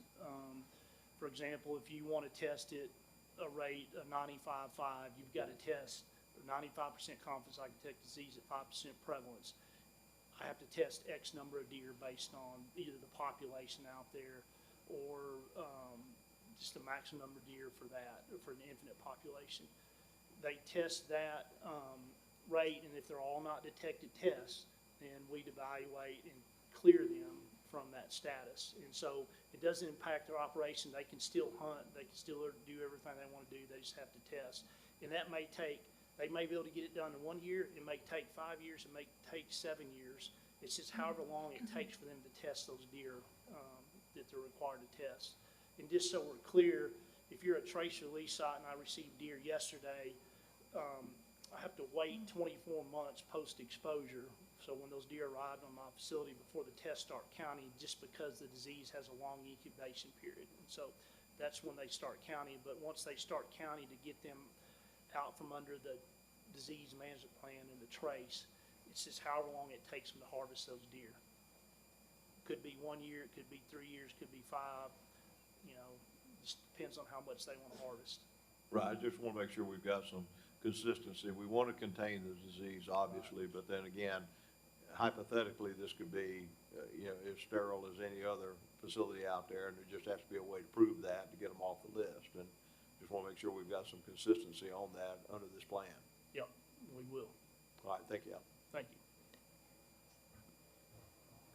Commissioner Galo, I have one more question. Am I reading everything correct? Are we still like when we were under Texas Animal Health Commission and we find positive deer, they're not going to be able to be released into non-adjacent release sites? Is that correct? Or is now with this management plans, are they going to be able to release positive deer to non-adjacent release sites? So, I guess we have an example of deer already moving to a non-adjacent release site under a signed herd plan with Texas Animal Health Commission. Oh, we do? So, we don't have anything specific to that in the rules package. Obviously, anytime we're moving deer out of a positive facility, the adjacent release site, if applicable or feasible, would be our suggested location. Obviously, we have some facilities that do not have adjacent release sites that are going to require some hard conversations on potentially how those are handled in the future. But there's nothing specific to that in the rules package. So what happens when a breeder that has a non-adjacent release site comes to you and wants to transfer their deer to that? If we're not gonna address it here, what's gonna happen? So- Or maybe we should address it So here. typically, it's been addressed in a herd plan, and they're making, they're doing specific testing in their breeding facility. They're usually, the example I can tell you, they are working towards the genetic resistance to CWD in their deer herd, and they are conducting annual whole herd testing to give us, hopefully give us some assurances that CWD doesn't exist in the facility at any high prevalence rate. Alan Kane again, Division Director. I'll just add too that in those situations, they're also doing intensive culling. So to Corey's point, they're removing the herd. They're doing whole herd testing every year before they release in those spots. And a lot of times, working through those processes, which we've already been doing, he listed some examples. It helps us move these facilities off center, so they're not sitting there cooking for 2 or 3 years in the facility, letting more pauses go or build up in there without having any mitigation. Because we can get a herd plan signed, we can start testing, we can start culling. We're reducing risk significantly, and then and most of these are going to adjacent release sites. Yes, And it is. so there's been the one example, the facility in Uvalde County that's moving to a non-adjacent release site. But that facility is going on their into their 5th year right now. They've had 0 pauses other than that initial detection. So the program seems to be working. Okay, so they're the only ones, or they're gonna be the first to release into a non-adjacent release site? No, we've had others You've had that release others? to non-adjacent release sites. That's the only one. We've had other release sites under herd plans. Oh, no, I that release understand. I'm talking about non-adjacent release sites. Yeah, I know that's the that first and only one so this far. is gonna be the first one. It So, has been. I'm sorry? Yes, it's the only one right now that's under that plan. We hadn't had anybody else that's come to us yet. But don't you think once you let one, it kind of opens the door to have everybody wanna, you know, because there's a lot of breeders that don't have, you know, adjacent release sites. And so, don't you think that maybe we should put a process, you know, some kind of criteria that if, you know, certain things are met, then you qualify to move to a non-adjacent release site? I mean, I totally understand releasing to adjacent release sites, So- but this is options that's given to people who don't wanna depopulate, right?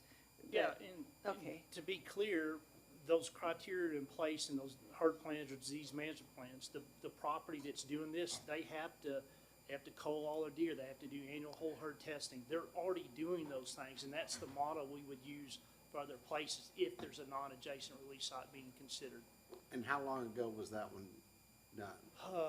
2020, I mean, this is going into their 5th hunting season, and if they If finish were already up, released yeah. into a non-adjacent 5 years ago. 5 years ago, they were released into a non-adjacent No, release site? well, they went 2 years, and this initial plan, they waited 2 years, and then, beginning the 3rd year, they started releasing in non-adjacent release sites. So they've been releasing for 3 years on this non-adjacent release site. It's about 30 miles away.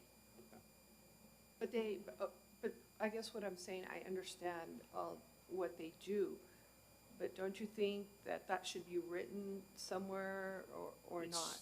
It's It written is. in the herd plan. In their herd plan or in all herd plans? It's in their herd plans. You have to look at each facility as unique and different, right? So risk may be different in one, and the testing may be different in one. We may utilize new technology, RT quick or amplification procedures, different things like that. And so those are supposed to be customized to each of those specific disease management plans. If you write things in, what I'm gathering you say is that if you put it in regulation, it removes the flexibility. to deal with each situation uniquely in a disease management plan, and we need that. We have to be nimble to move things, and so we've had these models in place, or these plans, kind of templates, and we're using those moving forward. Okay, but you'll agree, since it's only one, this is like a new area of releasing into non-adjacent release sites. I don't know that I would Not- call it new. They've been doing this for 3 years, and so But we have they're a template. But they're the only ones, correct? Yeah, because we have had everybody else that's had adjacent release sites. So, But I think it's new if it's only one yeah, individual. I guess my Whether point it's is, been 3 years or whether it's been longer, it's not really tested to see. And just in light of, everything that has happened recently with the ghost deer and all of that, I mean, we need to be really careful because we don't really know if other deer were moved around the state that were positive, right? So I'm just saying that I'd rather be, safe than sorry. I'd rather be careful up front than regret, down the line that maybe we were too nimble. I guess that's my concern because, understood, and we can address those in the disease management plans. So, okay. thank you. So do we have other comments or questions? Chairman, Yeah, I just want to make sure that we captured. that's what I was gonna say. Okay. So what I hear is identifying, instead of designee, identify specific positions within the wildlife division. So it'd be division director, big game coordinator is what I heard. And what other? And the Big director game of the program permit? director, Okay. deer breeder program leader. And then whitetail deer that, program leader. not in, so then what is the additional, language then to the veterinarians and epidemiologists? And Okay, so in addition, and to veterinarians, okay, I just wanna Correct. make sure we're grabbing that. yes, Okay, thank you. And we're gonna continue to, we're not gonna add biologists back in? no, biologist is out, All right, yeah. all right, is everybody good with that? So then come back in January, All right. you'll see that okay, good. All right, if there are no further questions, I will authorize staff to publish the rules as amended, as we discussed, in the Texas Register. Thank you, Chairman. All right, next is work session item number 7, implementation of legislation during the 89th Texas Legislative Session. Senate Bill 2801, relating to a permit issued by the Parks and Wildlife Department for certain hunting dog field trials. Authorizing a fee, request permission to publish proposed changes in the Texas Register, and Mr. Kevin Moe will join us. Good morning, Chairman, Commissioners. For the record, my name's Kevin Mode. I'm the Private Lands and Public Hunting Program Director for the Wildlife Division. Today, I'll be presenting recommended changes to regulations necessary for the implementation of legislation passed during the 89th legislative session. Senate Bill 2801 directs the department to establish rules necessary for implementing a permit for hunting dog field trials where dogs chase or pursue squirrels, fur bearers, or non-game animals under field conditions. The department currently administers 2 field trial permits, one for private bird hunting areas limited to banded, pen-raised birds only, and can only be issued on private lands permitted as a private game bird area, and the other for competitive hunting dog events on numbered units of public hunting lands. Senate Bill 2801 directs the department to create a new permit type that allows for pursuit of squirrels, fur bearers, and non-game animals. This permit will be available on private land and designated units of public land. For the purpose of creating this new permit, staff proposed new rules which would establish provisions for application and issuance of the new field trial permit.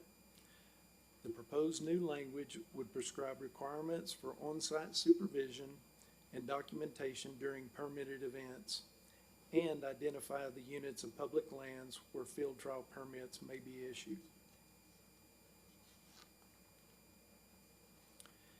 In addition to those changes, it is necessary to make a few non-substantive housekeeping type changes to the public hunting proclamation for the purpose of reducing potential confusion, enhancing efficiency of administration, and promoting effective enforcement. And so, Chairman, we'd like to make you aware that we've made a change to the proposal before you to remove the across-the-board fee reduction on other field trial permits.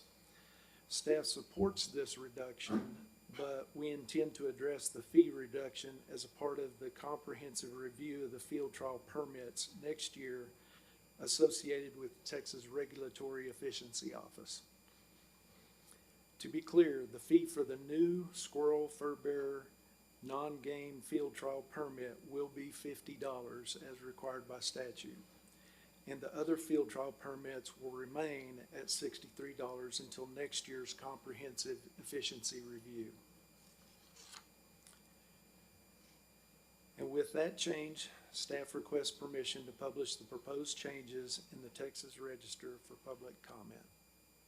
And that concludes my presentation. I'll be happy to answer any questions. Thank you, Mr. Moat. Any? Commissioner Rowling, Kevin, I'm sure we received a letter that I'm sure you read as well that in short said this doesn't accomplish what the Senate bill was intended for. It really didn't say much more than that. It didn't explain what he meant by that. But are you aware of the letter, and can you elaborate on that?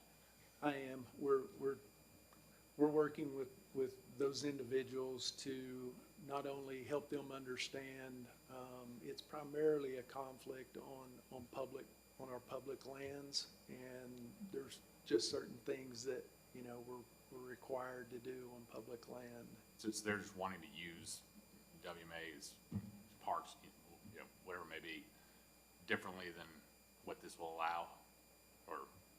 Correct. I mean, the letter was pretty vague, so I didn't know what they were getting at in their letter. Yes, sir. Anything else? Commissioner McCall, yeah, on that same letter, I read that. Is there, evidently, our rules on public land are different than other states on public land? Is that what I understand? Is that what the disconnect was between the person who wrote that letter and their perception of what the Senate bill was supposed to do and what we're actually doing? So there's a lot wrapped up in that. So yes, our regulations and our requirements on our state lands in Texas are probably different than a lot of states.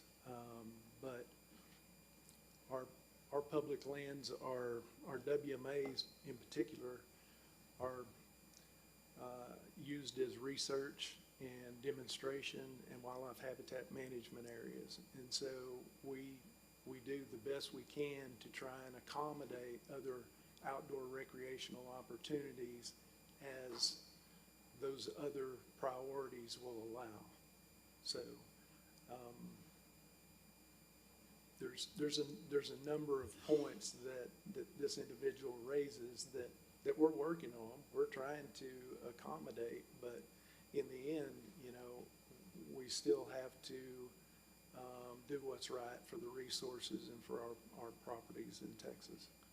I understand. Given what you just said, is this ready to publish now, or will there be? Do you anticipate there'll be additional changes to this? I believe it's ready to publish now. I'm not saying that we won't come to you with some minor changes in January to what's published, but I believe we're ready to publish. Go to the Texas Register now. Okay, that's fine. Just Commissioner, let us know if there's any changes. I'm sure you will.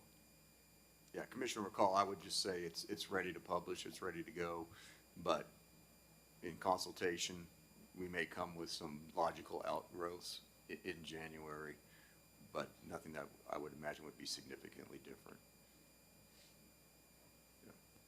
Quick question, Timmerman. If we make changes in January, does that start the whole process over again with republishing, or where does, I know it's a rookie question, but I'm a rookie.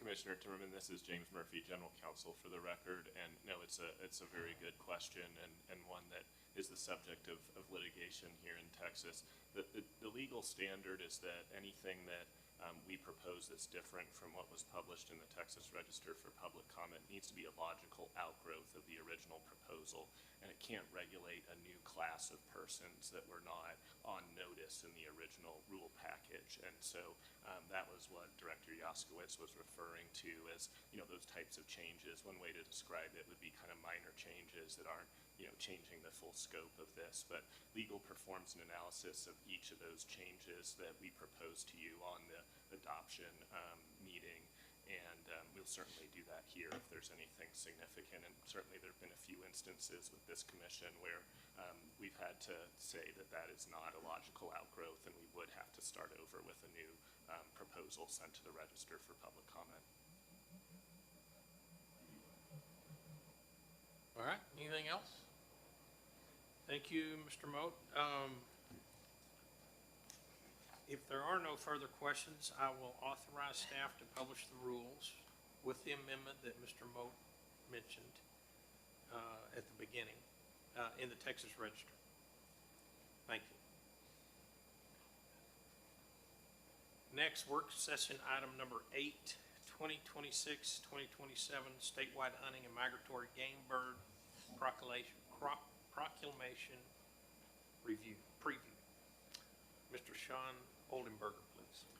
All right, good morning, Chairman Foster and Commissioners. For the record, my name is Sean Oldenburger. I'm the Small Game Program Director in the Wildlife Division.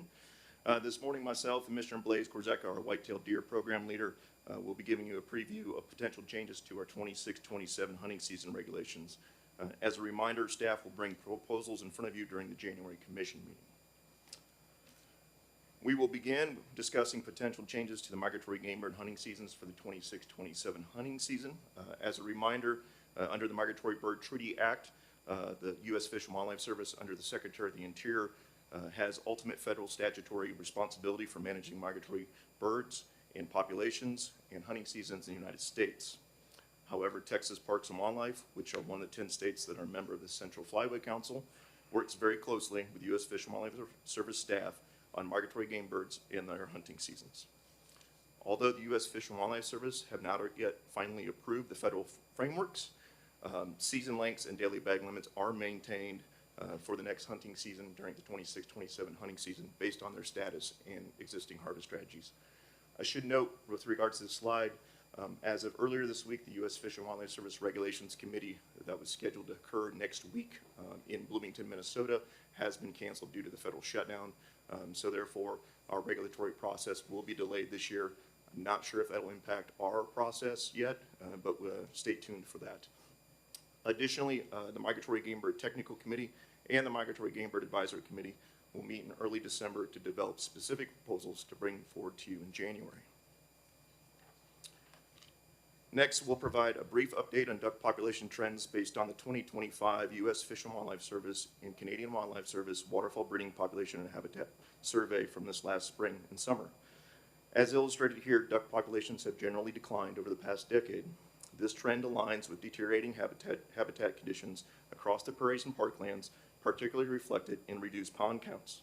Additionally, we continue to see widespread grassland conversion and wetland drainage in both the United States and Canada, further impacting breeding habitat in the long term. In May, pond numbers declined by 19%, dropping to approximately 4.18 million. While we observed increases in species such as widgeon, pintails, and canvasbacks, most other species remained stable or showed declines compared to the previous year. As you may recall, if hunted during our September teal season, we only had a 9-day teal season for the first time in nearly 2 decades, compared to the usual 16-day season we had in previous. Unfortunately, due to the status of blue-winged teal populations, that shorter season will continue as breeding population of blue-winged teal once again fell below the 4.7 million threshold required for a full 16-day season. This year's estimate came in at 4.432 million, triggering the 9-day season under the current harvest strategy approved by flyway councils and the U.S. Fish and Wildlife Service. As a reminder for the Commission, these days must be consecutive. Turning to doves, for the past 15 years, the department has consistently requested a reduction in regulatory restrictions from the U.S. Fish and Wildlife Service for the South Zone dove hunting regulations. This year, we submitted a formal proposal to the U.S. Fish and Wildlife Service to remove the September 14th opening day restriction in the South Zone. While we're still waiting a decision, we believe the department has provided robust biological evidence showing the additional hunting days in September pose no threat to dove populations in South and Texas. In fact, survey data collected by our Wildlife Division biologists showed that both white-winged and mourning dove populations have steadily increased since monitoring began in 2008, even as we've gradually expanded the hunting opportunity in both space and time across the South Zone. Additionally, banding data indicates harvest rates for both species in South Texas remain low and within acceptable limits. All right, moving on to the statewide hunting proclamation. This past March, this commission approved our recommendation to change the quail hunting season structure to November 1st to the last day in February. This proclamation obviously took impact this last Saturday with the opening of quail season. The staff have consistently tried to remain consistent and simplify regulations across the state. We recommend adjusting the Chachalaka hunting season dates to match that same time frame from November 1st to the last day in February, to once again align as they previously had occurred to last year's change. Moving on to turkey regulations, mandatory reporting has been in place in Matagorda and Wharton County since 2002 in the one western gobbler zone. The rule is, traditionally the rule has been to close the season if one or fewer turkeys are reported harvested in a county over a 3-year period. Both counties now meet that threshold. No wild turkeys have been reported in Matagorda County as take, and only one, a banded bird released under a triple T permit in Wharton County. With these closures, staff will explore opportunities to restock wild turkeys in these areas, focusing on private lands where landowners are interested and suitable habitat exists. As shown here, recent 2-minute wild turkey distribution maps indicate Matagorda County has no or minimal wild turkeys. In Wharton County, only shows presence near a previous triple T release site, as previously mentioned. These occupancy surveys are regularly conducted by our Wildlife Division biologists, and as we've discussed previously, estimating wild turkey abundance is challenging, so we rely on multiple data sources, including occupancy surveys, brood sightings, breeding bird surveys, and other available information to monitor wild turkey populations across the state of Texas. Moving on to looking at wild turkeys on a statewide basis, as you can see here, this is breeding bird survey data that started in 1966 from across the state. We've actually observed an alarming decline in wild turkeys here over the last decade in response to some of the habitat conditions that have occurred in the state. Regulations represent only one means that TPWD has to impact populations and hopefully improve recruitment into the next hunting season. Thus, staff have discussed removing unbearded hens from all legal harvest in the state of Texas. Recent research suggests hens going into the nesting season is the most critical variable to long-term sustainability. Based on recent mandatory reporting, hens accounted for 41% of their overall fall harvest in 2024, with only 9% of the hens harvested in 2024 fall season were bearded. Conversely, hens only accounted for 1% of the overall harvest during the spring season. With this population potential change, we would reduce overall hen harvest in the state, especially during the fall season. Here's a map of the current regulations. As you can see, with this potential change, impacts all counties in TPWD's wild turkey north zone during the fall season, and the special south zone fall season is where those impacts would be seen. In 2015, Texas Parks and Wildlife Department closed Angelina National Forest in Jasper County to support an eastern wild turkey restoration project there and additional research. One of TPWD's decision variables is a minimum of 5 years post-stocking before an area can be considered for reopening for a wild turkey hunting season. Angelina National Forest has met that threshold, with the last wild turkeys being released in 2017. This is the only landscape in Jasper County that does not open to the spring turkey hunting season. Staff proposed to reopen the portion of Angelina National Forest in Jasper County, but proposed a conservative approach utilizing a draw hunt through TPWD's public hunting program on this national forest. Staff will look at developing a turkey management unit in other portions of Angelina National Forest that fall within Angelina County, which is currently closed to turkey hunting, which we'll discuss in the next slides. TPWD resumed wild turkey stalking efforts in East Texas in 2014. Since then, 2,448 wild turkeys have been released at 13 sites. Additionally, those turkeys come from outside states since we don't have a source population of eastern wild turkeys within the state. In addition, cost assistance to private landowners has been provided for habitat management impacting over 34,000 acres in these focal areas.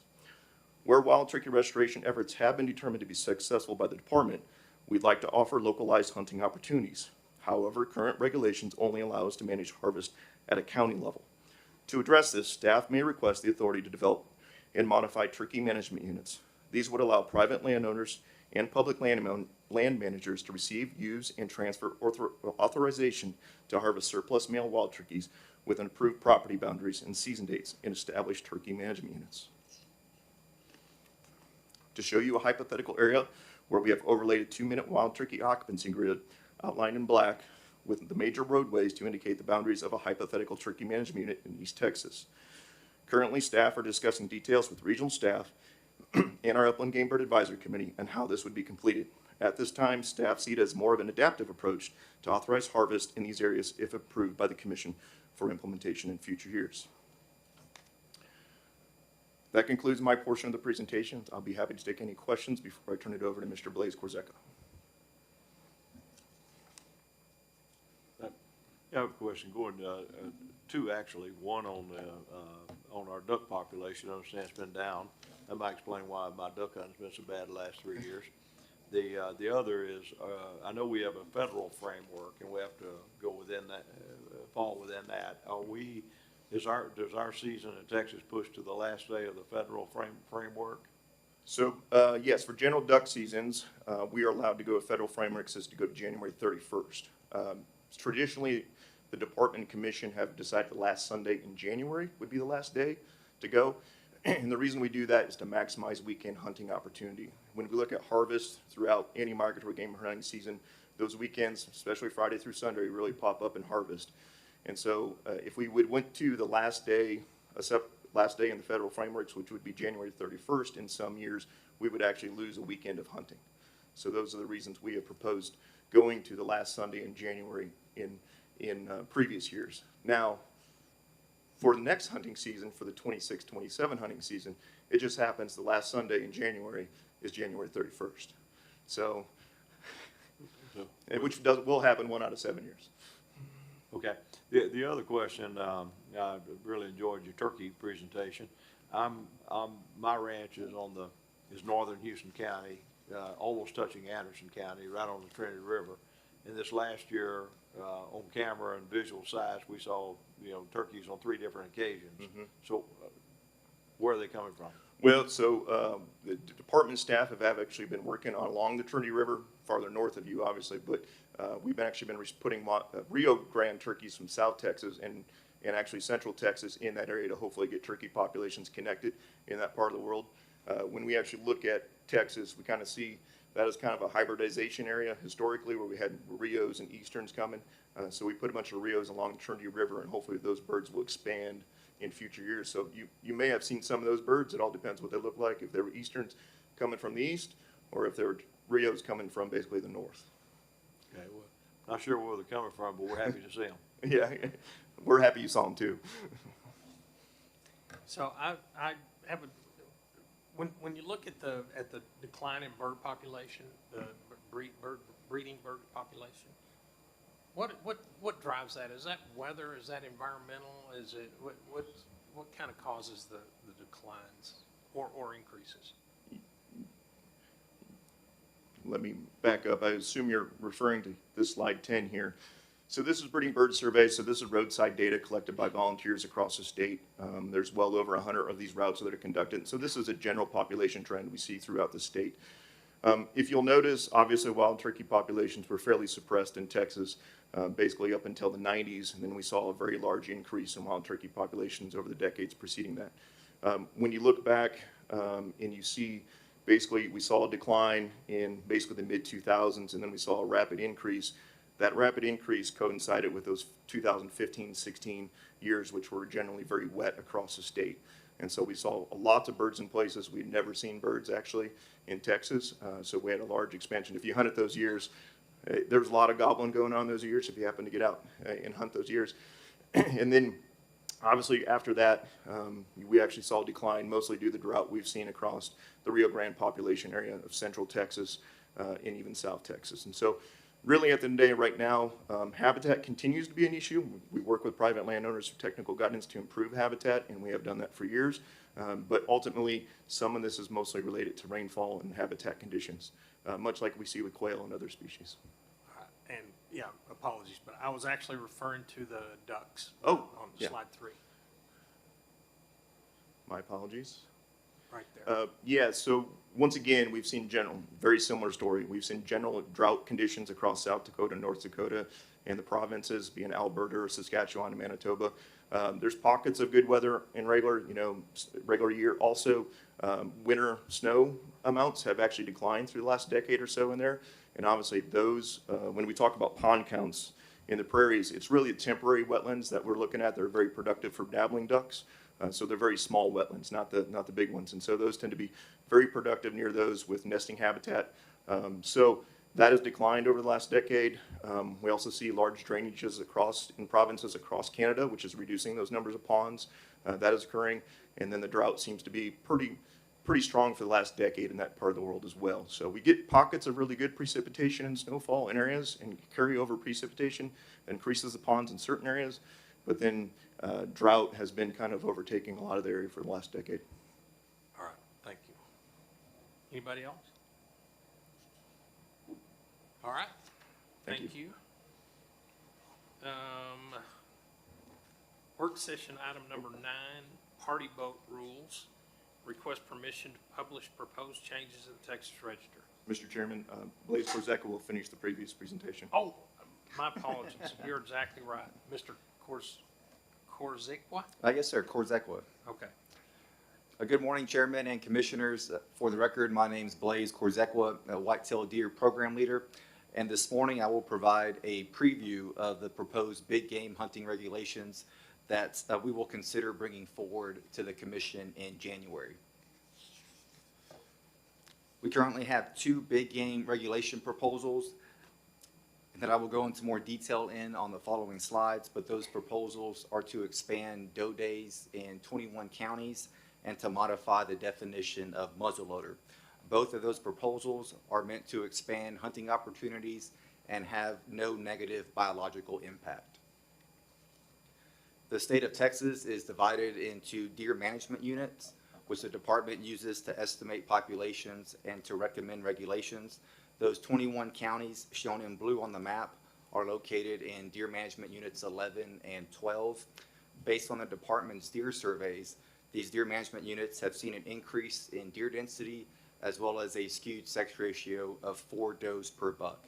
Staff have also received feedback from landowners, hunters, and farmers that have concern with the increasing deer population and have also requested to increase doe days. Although doe harvest is permitted throughout most of the state for the entire duration of the general season, there are currently 89 counties that have some form of doe days. These counties with doe days have restricted season dates in which does may be harvested with the firearm, which allows for a conservative harvest while still allowing for hunting opportunity. Those 21 counties shown in blue on the map are mostly located in the Post Oak Savannah ecoregion and currently have a 4-day doe season that runs from Thanksgiving Day through the Sunday following Thanksgiving. Those counties have an annual bag limit of 2 antlerless deer, in which they may be harvested during the special doe season, as well as during archery, youth only, and muzzleloader seasons. After harvest, hunters have 24 hours to complete mandatory reporting requirements in the Texas Hunt and Fish app. Staff are proposing that these 21 counties be expanded to a 16-day doe season. This proposed 16-day doe season would begin the second Saturday of general season and close the Sunday following Thanksgiving. Although it's called a 16-day doe season, due to calendar progression and the week that Thanksgiving may actually fall on, some years may have a season length of 23 days. As mentioned earlier, the bag limit of 2 antlers deer and mandatory reporting requirements would remain in place. Staff will also conduct public scoping meetings in these 21 counties to inform hunters and landowners of the proposed changes and receive feedback.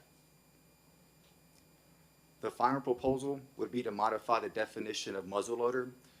The current definition is shown there on the slide and is defined as any firearm designed such that both the propellant and the bullet or projectile can be loaded only through the muzzle. However, there's new muzzleloader technology in which the propellant is a self-contained powder charge. The hunter will load this charge into the breech of the rifle and insert a primer.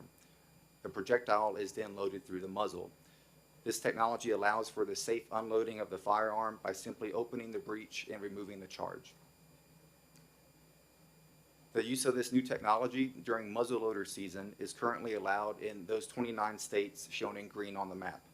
Those states shown in yellow are also looking at modifying their definition of muzzleloader to include use of this new technology.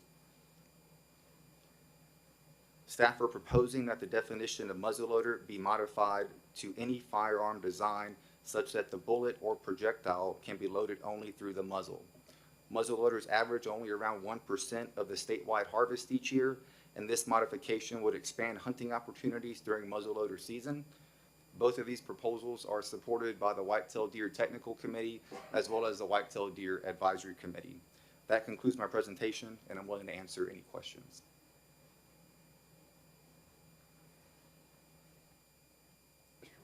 McCall? Commissioner McCall, one thing we struggle with, when it first came out with a 13-inch limit, I thought that was a bad idea. I was wrong, and it's really helped the population. It's obvious that it's taken out everybody killing the yearlings and the 2.5-year-old bucks and everything.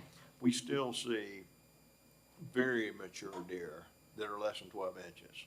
And if they can have 6 on one side, 6 points on one side and become legal. I just always wondered if there was a way, just kind of like in Africa, importing lions, it has to be exportable, it has to be a 5.5-year-old lion. Well, you don't know that till you get them on the ground. So I'm not sure how we would do this, but if there's we're pretty good at aging deer because we see them all the time. And the last thing we look at is the antlers, but we look at the body to age them, and we're pretty good on that, 4.5 and up. If you see him 4.5 and up, and he's got a 11 or 12-inch inside spread, you scratch your head because he's not legal to kill, but you don't want to breed him. So, have y'all looked at any answers like that to where if a mature deer came in, what do you do on a case like that? And I would like to elevate the population of deer all through Texas, especially in East Texas, because that's where I am. But we see that quandary every year where we see a very mature deer with a very, very narrow rack, and it's not a legal deer to take. So have y'all done any research or look at that? Yes, sir. So some of the research we've looked at, obviously the inside spread measurements, that's how we determine the 13-inch, just because that would protect those 1.5 and 2.5-year-old bucks. Generally, around 95 to 96% of deer will hit a 13-inch inside spread at one age in their life. Obviously, that leaves 4 to 5% that may occur on. Luckily, those genetics are not passed on because the bucks carry half the antler traits, and the does actually contribute half the antler traits, to where in a wild population, the odds of those bucks that are technically inside 13 inches, the odds of them producing offspring that are also going to grow up to be a narrow spread is very minimal, near zero in a wild population. One option for landowners is if they are enrolled in the Managed Lands Deer Program, whether it's our conservation option that we offer or the harvest option, those permits through that just allow the take of any buck, and that's regardless of its inside spread. So we've had ranches that that may enroll in that for a few years to harvest some of those older bucks like that, and then stay in the program or perhaps opt out of the program. Okay, all right. Good answer. I like that. Thank you. Half comes from the dough, so we do like those points too. Yes, sir. Anything else? All right, thank you. Thank you. Okay, now, again, work session item number 9, party boat rules, request to publish in the Texas Register, Mr. Cody Jones. Yeah. Good morning, Chairman, Commissioners. For the record, my name is Cody Jones. I'm an Assistant Commander in our Law Enforcement Division and our state's Building Law Administrator. I'm here today to request permission to publish proposed changes to the party boat rules in the Texas Register. As it has been some time since this commission has been presented with any rules associated with this topic, I wanted to start by giving a brief background on the inception of the program and some historical context. In the years leading up to 2007, there were early indications of safety risk associated with larger livery vessels with large numbers of passengers on board, which are now defined as party boats. For instance, in May of 2004, a double-decker barge carrying some 60 passengers capsized near Hippie Hollow on Lake Travis when a majority of the passengers were on the upper deck and all shifted to one side, destabilizing the vessel. The vessel listed sharply, dumping everyone into 40 to 50 feet of water, and emergency responders arrived quickly, including myself that day. We were able to account for everyone with only a few passengers receiving minor injuries. Subsequently, in July of 2004 and again in July of 2006, 2 early 20s females lost their lives in separate instances when each used the slide on the rear upper deck of a double-decker party barge and were subsequently struck by the maneuvering vessel at the time. Together, these and other events prompted lawmakers to recognize the risk of these types of operations, which led to the development of House Bill 12 that was introduced and passed during the 80th legislative session in 2007. The bill added subchapter G into Chapter 31 of the Parks and Wildlife Code, known as the Water Safety Act.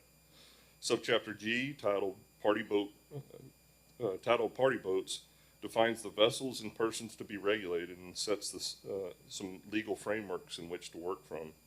Importantly, it also provided this commission with the authority to promulgate rules to implement the subchapter. As a frame of reference, a party boat is defined as a vessel that's 30 feet or greater in length, operated by the owner and employee of the owner, and rented for a group of more than 6 passengers, with one exception. The statute excludes sailboats from being defined or regulated as party boats. Additionally, a licensed party boat operator is someone who is at least 21 years of age and who has completed both minimum observation and operational time on a covered vessel and who passes a written exam administered by the department. Upon passage of House Bill 12, this commission promulgated rules which became effective in January 2008 in order to implement the subchapter. These rules included requirements for obtaining a department-issued party boat operator's license, the annual inspection required for the covered vessels, the operational standards for covered vessels, limits on the number of passengers based on stability of the stability testing, proper emergency procedures, and mandatory minimum liability insurance coverage for these vessels. Since the inception of the statute and subsequent rules, Texas has seen explosive growth, and party boat rentals have grown in popularity on many area lakes and waterways. The party boat program started with only 31 vessels in 2008 and has grown to its current number of 135 party boats in the program currently, which is roughly 335% increase or 20% increase growth year over year for the last 16 years. Additionally, we have 182 licensed party boat operators in our system. A series of recent events and incidents have caused the department to reassess the efficacy of current rules. In May 2018, a woman fell from a party boat on Lake Travis, striking her head and subsequently drowning. In August of 2021, the Conroe Queen on Lake Conroe capsized, throwing 53 passengers into the water, along with a substantial amount of diesel fuel. This incident resulted in 1 death of a passenger on board.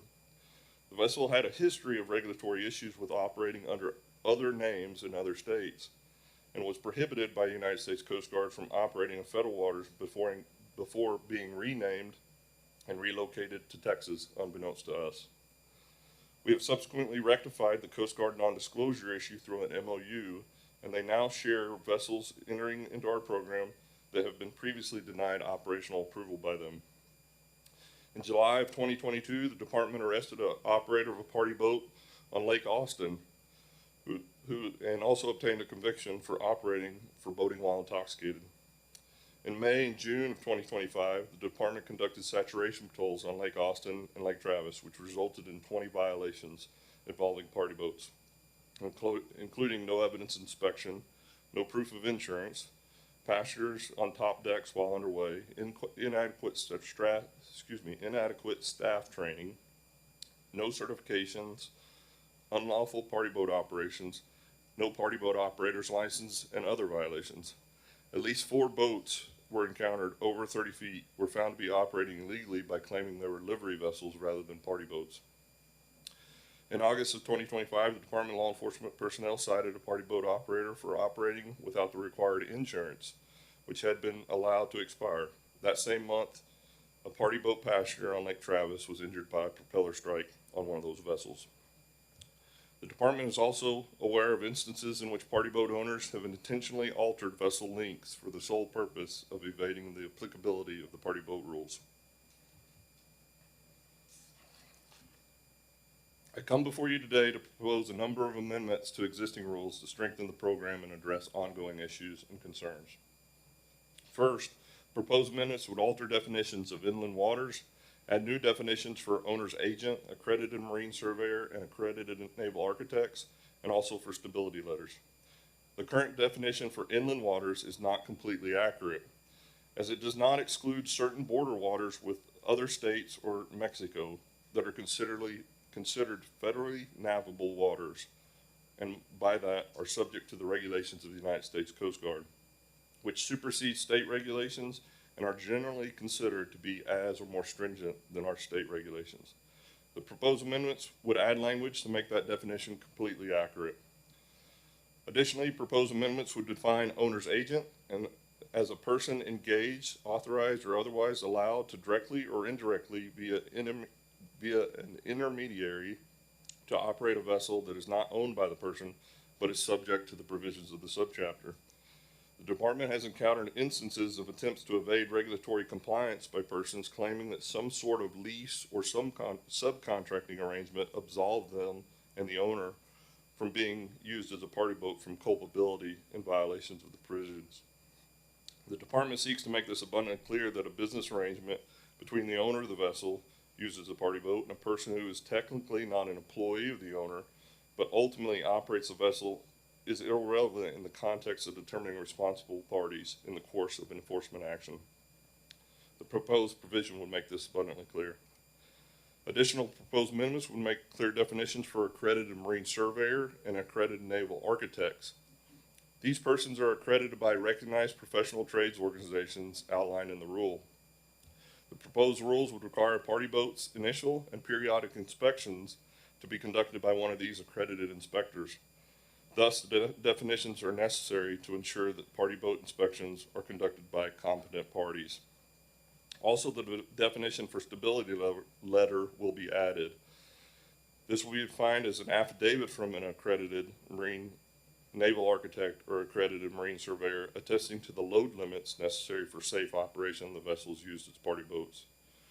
The proposed rules require every vessel operated as a party boat to be assessed initial and periodic seaworthiness assessments and to be put in writing in a form of stability letter that then can be submitted to the department. Therefore, a definition of the term was necessary to provide guidance and context. The proposed amendments would also create exceptions to license requirements for operators who possess a U.S. Coast Guard valid captain or pilot's license. U.S. Coast Guard requirements for such licenses meet and exceed the requirements of this subchapter. Therefore, we are satisfied public safety is not going to be compromised by allowing this exception. Also, amendments would add language to allow U.S. Coast Guard K or T class commercial boats certifications to be used in lieu of an inspection or certification required by the chapter. Like licensing, these vessel certifications meet and exceed the standards imposed under the proposed rule. Therefore, exceptions such vessels from this inspection certification requirement of the subchapter do not jeopardize public safety. In addition, current rules require a party boat operator to maintain a minimum $300,000 liability insurance from an insured licensed to do business in the state. The requirements for liability insurance was established by Parks and Wildlife Code 31175 subchapter C. However, the amount of insurance was set by the commission. Currently, 70% of all owners are carrying liability insurance that exceeds the $300,000 minimum limit. The current value was established in 2007, and the proposed amendments would increase the required minimum to $500,000 to reflect the fact that the consumer price index has increased significantly since 2007, some 49%. And the requirement would represent the bare minimum for respect to the ability to respond to incidents resulting in damage or injuries. The proposed amendments also would clearly state that insurance required by the subchapter to be a per incident basis. The department has encountered situations in which persons have maintained that because the rules do not stipulate insurance on a per incident basis, insuring a per fleet is therefore sufficient. The department disagrees and maintains that it should be intuitively obvious and wish to make that clear in the rule. The proposed amendments also would require proof of insurance to be kept on board the party boat at all times and made available upon request by department employees acting in the scope of their official duties.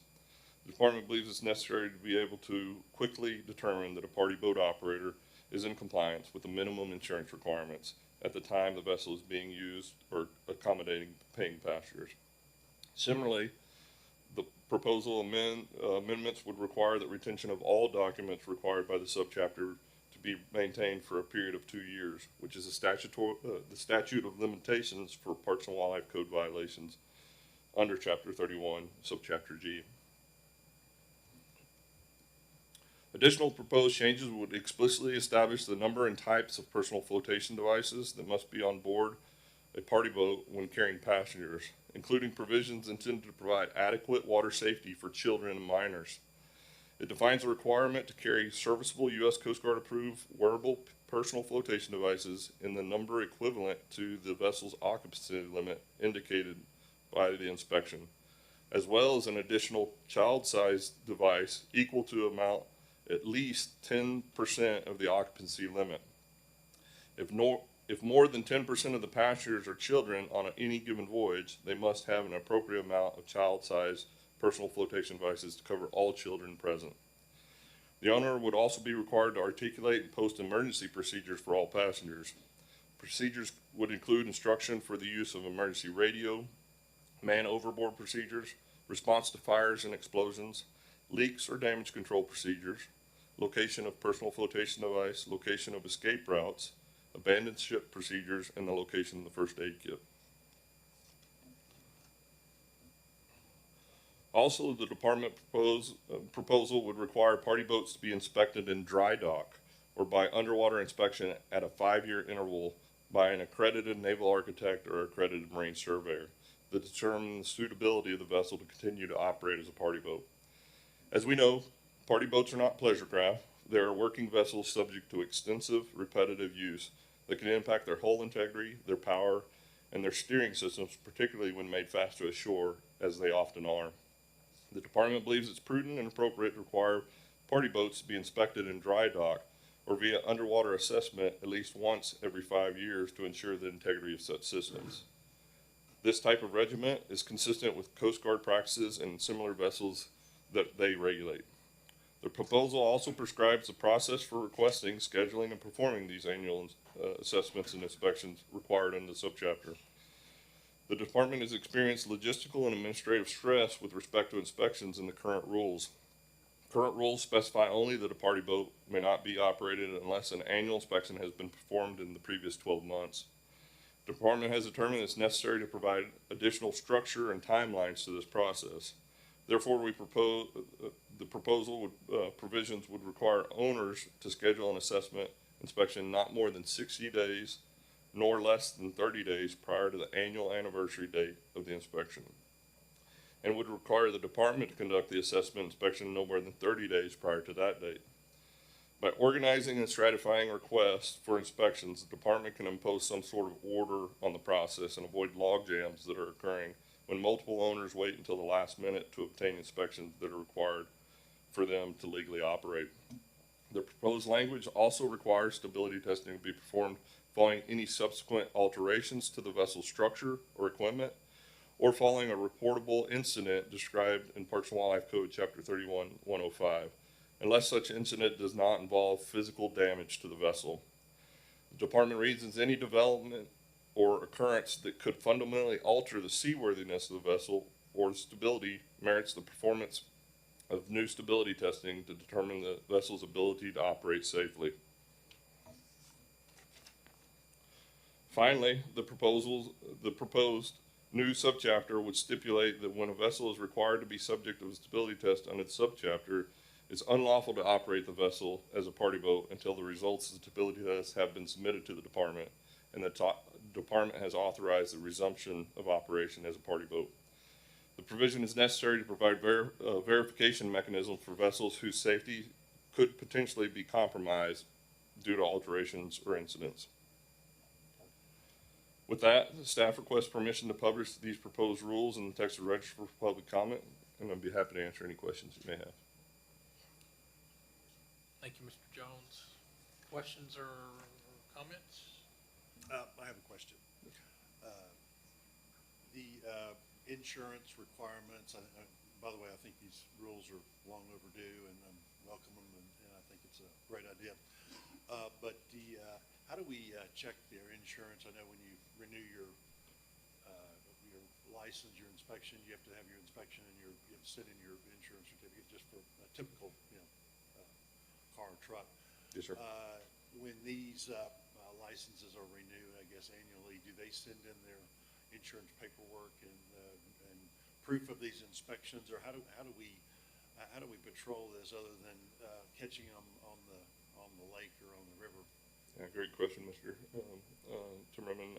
We do require that they provide the proof of their policy, insurance policy, during the annual inspection process. So our Marine Theft Investigation Unit is the one that conducts these annual inspections.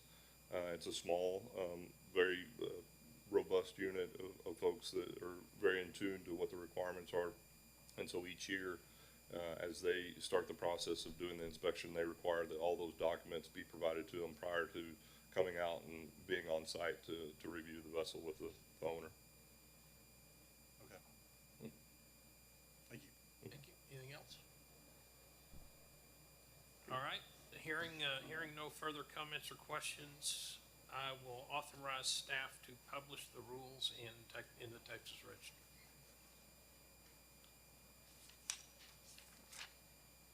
Next, work session item number 10, harmful or potentially harmful fish, shellfish, and aquatic plants. Special provisions for dotted duckweed. Request permission to publish proposed rules, changes in the Texas Register. Mr. Michael Tennant. Good morning, Chairman, Commissioners. For the record, my name is Michael Tennant, and I'm the Regulations and Policy Coordinator in the Inland Fisheries Division. Today, I will present additional information on the risks and benefits of permitting dotted duckweed aquaculture as requested during the August 20th, 2025 meeting of the Texas Parks and Wildlife Commission. I will also review proposed changes to the rules governing harmful or potentially harmful aquatic plants that would authorize and create special provisions for commercial cultivation of dotted duckweed in specifically permitted facilities, and seek the Commission's permission to publish the proposed rules with any changes as necessary in the Texas Register for public comment. On March 14th, 2025, the Department received a petition for rulemaking requesting a revision of existing regulations to allow issuance of commercial exotic species aquaculture permits for the cultivation of dotted duckweed. Currently designated as a controlled exotic aquatic plant under Texas Parks and Wildlife Department rules, dotted duckweed may not be possessed for commercial purposes. The petitioner noted that within their secure enclosed facility and under a regulated commercial aquaculture permit, dotted duckweed can be safely grown without posing a risk to the environment. Dotted duckweed is a small floating tropical and subtropical aquatic plant. It is non-native to the United States and is classified as a controlled exotic species in Texas to restrict possession, transport, and ultimately introduction and spread. It has a high growth rate and can quickly form dense surface mats that block sunlight and reduce oxygen levels in the water. The plant reproduces both by budding and seeds. Its seeds are drought resistant and can persist out of water or in dried lake beds for extended periods. While the fronds can dry out in as little as 30 minutes to 2.5 hours, the seeds remain viable in dry conditions for months or more, facilitating spread and potentially making eradication difficult once established. Dotted duckweed is also known to spread via waterfowl, which can carry plant fragments or seeds over significant distances between water bodies. Dotted duckweed has been classified as a controlled exotic aquatic plant in Texas for over 30 years. It was first listed in the 1990s due to its potential for dense growth, particularly in small ponds and lakes, where it could potentially quickly dominate the water surface. At the time, there were also concerns about its ability to inhibit desirable native vegetation, which plays a critical role in aquatic ecosystems. Additionally, there were concerns about potential negative impacts on wildlife habitat, livestock watering, recreational access, and angling opportunities, all of which contributed to its regulatory designation. Dotted duckweed thrives in small, nutrient-rich, and still water bodies such as ponds, ditches, swamps, and backwaters where conditions support rapid growth. It is generally unsuited to flowing waters and large reservoirs where water movement limits its ability to establish and underground aquatic systems where lack of sunlight prevents growth. In terms of climate, dotted duckweed has a high survival potential across most of Texas, with a climate match score of 9 to 10 out of 10 for most of the state. Suitability is lower only in the Trans-Pecos region, where the score drops to 6 or 7 out of 10. Between 1981 and 2001, there were 17 confirmed sightings, primarily in East Texas. While it has been observed in large reservoirs and bayous, these environments are unlikely to support long-term persistence. Status of these introductions is unknown due in large part to the lack of differentiation between dotted and native duckweed species, yet there are no known instances of duckweeds of any species having become a significant problem in Texas public waters. Dotted duckweed has been introduced at many U.S. sites across regions with a high climate match. The overall climate match for the United States is high. Most areas of the United States had high climate match except for the Great Plains, Upper Midwest, and Northwest. According to a risk assessment by the U.S. Fish and Wildlife Service from 2019, the risk associated with dotted duckweed is uncertain. This is primarily due to significant data gaps related to frequent misidentification with other duckweed species, which complicates tracking and assessment efforts. In the southeastern United States, some state agencies report small-scale control efforts using herbicides to manage duckweed, though the specific species are typically not identified. In some instances, these efforts were access-related, but others were purely aesthetic. To date, no major issues have been reported specifically with dotted duckweed, and it is generally considered less problematic than highly invasive species like giant salvinia. However, there is historical precedence for concern in small still waters. Multi-species duckweed mats in Florida canals that included dotted duckweed once led to a long-term herbicide treatment program, highlighting the potential for overgrowth under the right conditions. Now that we've reviewed the status of dotted duckweed, it's important to take a broader look at permitting its use in Texas aquaculture.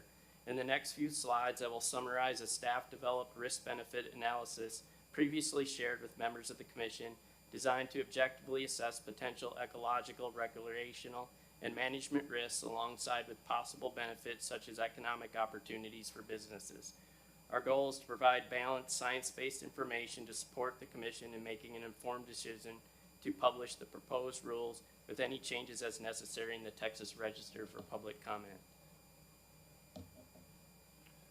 A risk assessment for dotted duckweed by the U.S. Fish and Wildlife Service in 2019 resulted in a classification of uncertain risk. This assessment cited factors contributing to uncertainty as largely data deficiency on history of invasiveness, likely related to frequent lack of duckweed identification to species, and consequent lack of scientifically defensible impact information. However, there are several potential impacts that raise concern. This species can form dense surface mats, and some research suggests it may outcompete other small floating aquatic plants. Dense surface mats of floating aquatic invasive plants can degrade aquatic habitats, shading out submerged vegetation and reducing oxygen levels, and negatively affect fish and other aquatic life. In terms of ability for the species to establish persisting populations, it shows a strong climate match for Texas, although the status of the species at historically documented sites is unknown. However, it has high reproduction potential through multiple methods and a high growth rate, and seeds and are drought tolerant, allowing population survival in extreme conditions. It can also be dispersed by waterfowl, increasing the likelihood of spread to new water bodies, with the drying tolerance of seeds possibly facilitating long-distance spread. Habitat-specific risk varies by water body type. It poses a higher risk of thriving in with possible harmful effects in small community fishing lakes and private ponds. In contrast, the risk is lower in flowing waters and large reservoirs, though even small amounts persisting in these systems could still aid in spread to more favorable sites. When considering recreational impacts, dense surface coverage of dotted duckweed could affect shoreline angling and access to community fishing lakes and private ponds. This is particularly important because community fishing lakes often serve as critical local fishing access points, especially in urban communities, and dense surface coverage may reduce the quality of bank fishing experiences in these smaller public waters. While watercraft access would largely be unlikely to be significantly impacted, there could be potential for some limited effects of dense mats on other water recreation such as paddleboarding and swimming, and the effects on lake experience due to water body aesthetics. As a point of reference, the red star on the map indicates the location of the petitioner's facility, and the blue points on the map represent 901 community fishing lakes statewide that are considered potential high-risk public waters. Currently, no control needs or efforts for dotted duckweed have been reported in Texas or other southeastern states. Only a few small-scale efforts for unspecified duckweed species control, some purely aesthetic, were reported for the region. However, if control were to become necessary, the plant's small size, which complicates quick eradication, and the potential for herbicide resistance could translate into potential for long-term control costs. That said, the most likely affected waters are small and contained, which helps limit the potential for large-scale management risks. Permitting dotted duckweed aquaculture would increase the inspection workload for staff. Necessary stringent containment requirements increase complexity of inspections and thus time required, and could increase potential need for follow-up inspections. While future facility sizes may vary, there is potential for some to be significantly larger than other permitted commercial aquaculture facilities. As dotted duckweed culture is projected to be a growth industry, and each facility modification or addition requires inspection, this could further increase inspection burden. Extra containment oversight, such as spot inspections, would be advisable and represents a critical ongoing responsibility. Duckweed species contain 35 to 45% protein, making them a promising source for sustainable plant-based foods and animal feed. As of 2024, the United States had 15 pilot farms, 5 industrial facilities processing duckweed protein across all species. Industry research from 2025 shows that 60% of output is used in plant-based food production, 30% in animal feed, and 10% in biofuel research. While interest is growing, the industry overall remains in early stage commercialization. Dotted duckweed is appealing for aquaculture due to its rapid growth and higher biomass production, with the petitioner citing up to 20% biomass increase over native species. While production and thus profitability could increase with the use of dotted duckweed, job growth is not expected to differ significantly from native duckweed cultivation. Globally, the duckweed all-species protein market is expanding, valued at $84 million in 2025 and projected to reach $221 million by 2034 with an 11.3% compound annual growth rate. Currently, North America holds 20% of the market. Exotic species aquaculture facility permits subject all facilities to key basic facility requirements to include escape and biosecurity prevention measures, such as location at least 1 foot above the 100-year floodplain, department-approved pond escape prevention methods, such as screens or barriers, and access limitations. In addition, inspections by department staff are required prior to initial permit issuance for assessment of any facility modifications and at least once per 5-year period. In addition, all facilities must prepare and submit an emergency plan with a permit application to ensure preparedness. The department does retain the authority for any staff to conduct discretionary, additional, or spot inspections at any time during business hours. There are native species of duckweed and they can be cultured to produce a protein food supplement, but the higher growth rates and production potential of dotted duckweed makes it attractive for commercial culture and led to the petition. After comprehensive analysis and a site visit to the petitioner's facility, the department determined that there are feasible facility requirements and appropriate biosecurity and escape prevention measures that could be implemented to ensure the probability of escape and subsequent spread and potential impacts would be acceptably low. The proposed rules would therefore allow issuance of commercial aquaculture facility permits for dotted duckweed and establish special provisions to ensure aquaculture biosecurity. Given small size, resistance of seeds to drying, and attractiveness to waterfowl that could result in dispersal of these plants, the department has determined that full enclosure of dotted duckweed culture ponds, as well as all harvesting equipment and transport or transfer equipment within greenhouses or other structures, as well as ensuring greenhouse doors remain closed at all times, is necessary to prevent escape or access by waterfowl. Additionally, given the small size of both the plants and seeds and high potential for plants to escape even into evaporation basins accessible by waterfowl through the pond drainage pathway, the department has determined that it is necessary to ensure that all plants in a culture pond are killed by application of herbicides or other lawful chemicals prior to draining of water from ponds where dotted duckweed is cultured. Further, the proposed rules would require drain water from the ponds and processing to be routed through a macerator pump or similar department-approved device that reduces plant material to particles of a size no greater than 100 micrometers, at which point dotted duckweed and its seeds are non-viable. This maceration requirement would also apply to all processing byproducts as well. In addition to routing all drain water through a maceration device, the discharge or drainage of water into any ditch, storm drain, stream, or other conduit or pathway that drains into or could drain into public water would be prohibited. The proposed rules would require all processing to occur on site. This, in combination with the above requirements, secures the production chain from greenhouses to final product or byproduct.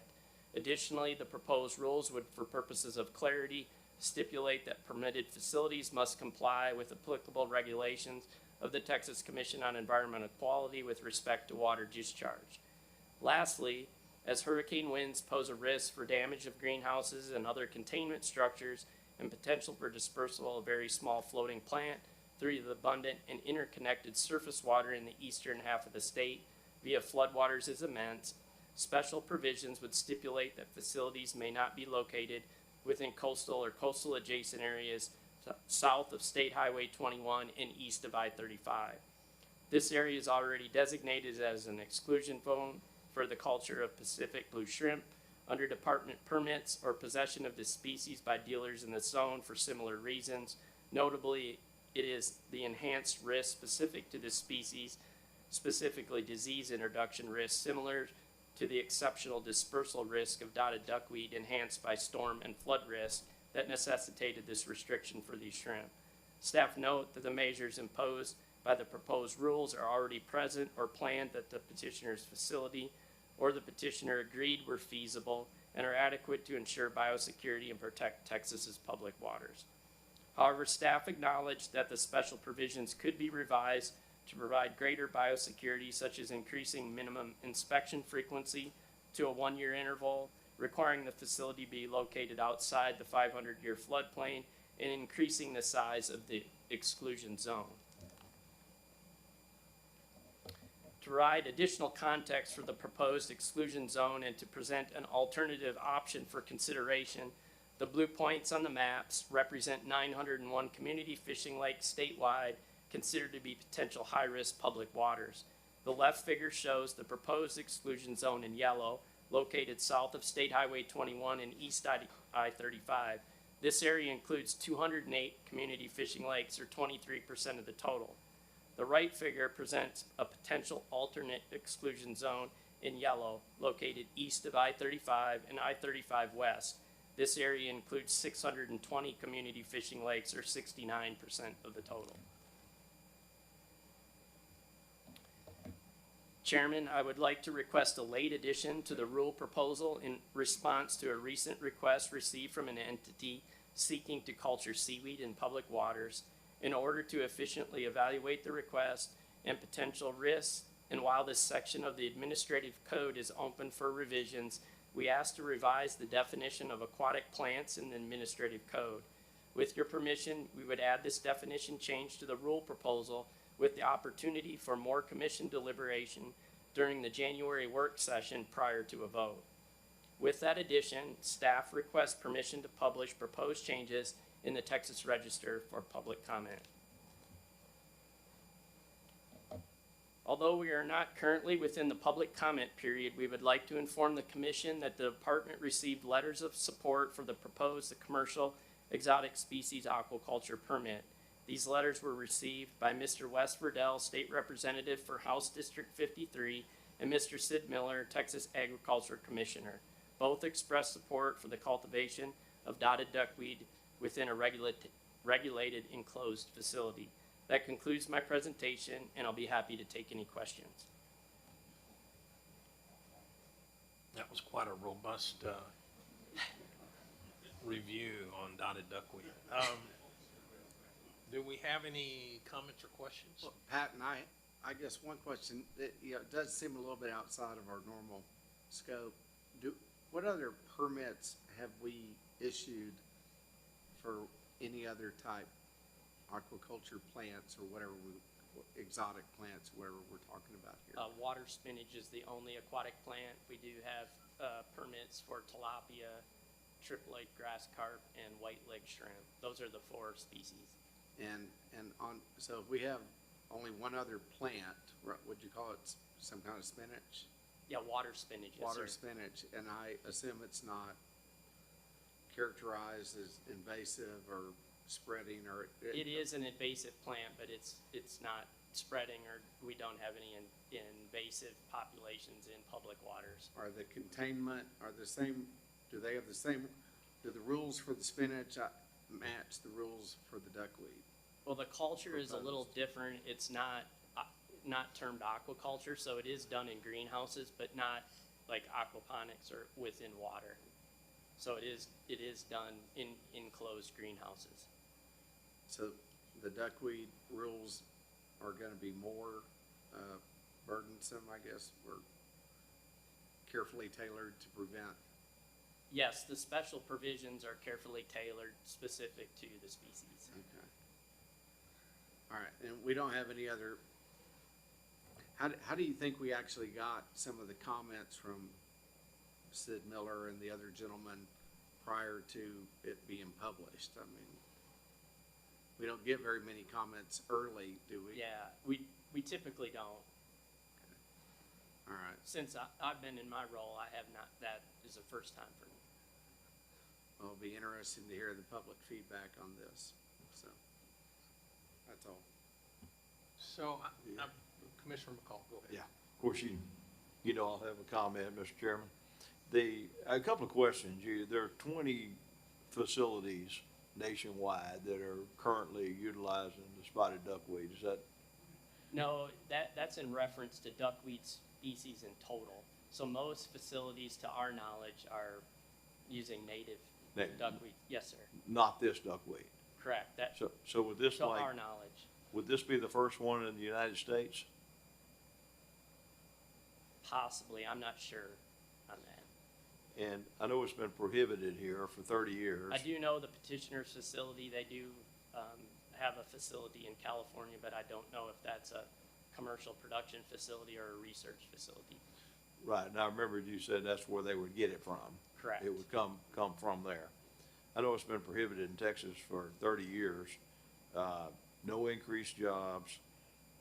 It would increase Texas Parks and Wildlife manpower for inspections and keeping up with it.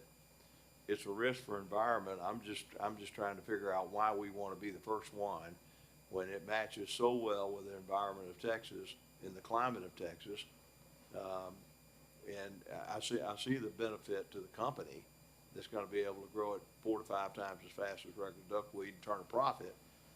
I'm just not seeing what the benefit would be for the state of Texas, but I see what the risk would be. So I still have reservations over it.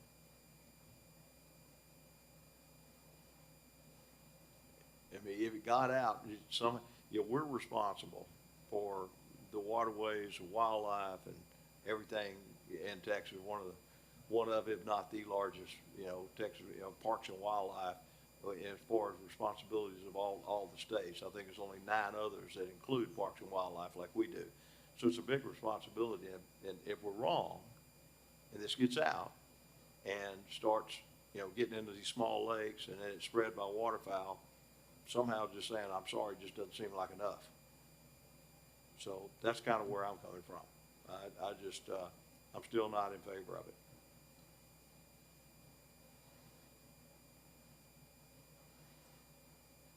All right, thank you. A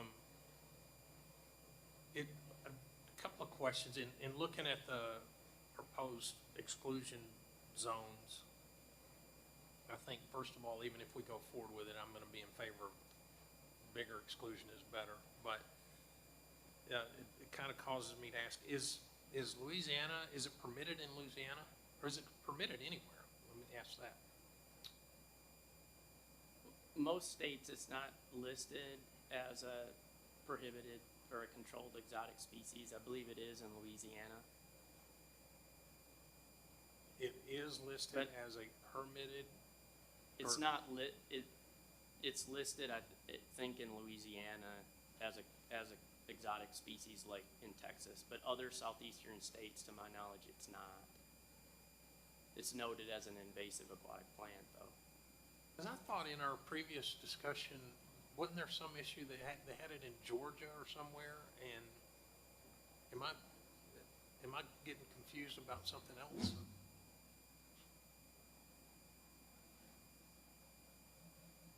I'm not aware if it's permitted to grow as a commercial operation. I can't remember what that discussion was. This is Craig Bonds, Chief Operating Officer. Just to clarify your question, Chairman, are you referring to observations in the wild or for permitted aquaculture facilities? I don't remember. I just remember there were when we were talking about it, there was some. I mean, there has been sightings in all the southeastern states in public waters. Okay, but this is wild. This is not a commercial operation. Correct.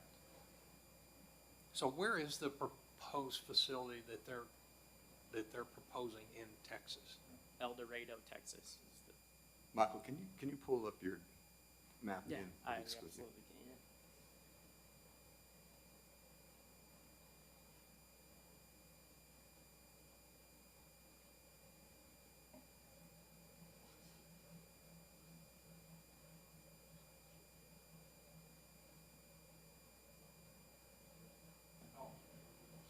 Yeah, it's the red star. Got it.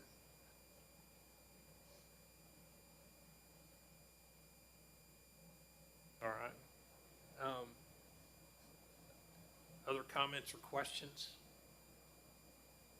I'm hearing some. My only comment would be this Commissioner Rowling, I mean, I missed the last commission meeting, so I was not up to speed on this conversation. but you spent a long time talking about the risks and how we're gonna mitigate that, and my question the whole time was, what's the benefit of this?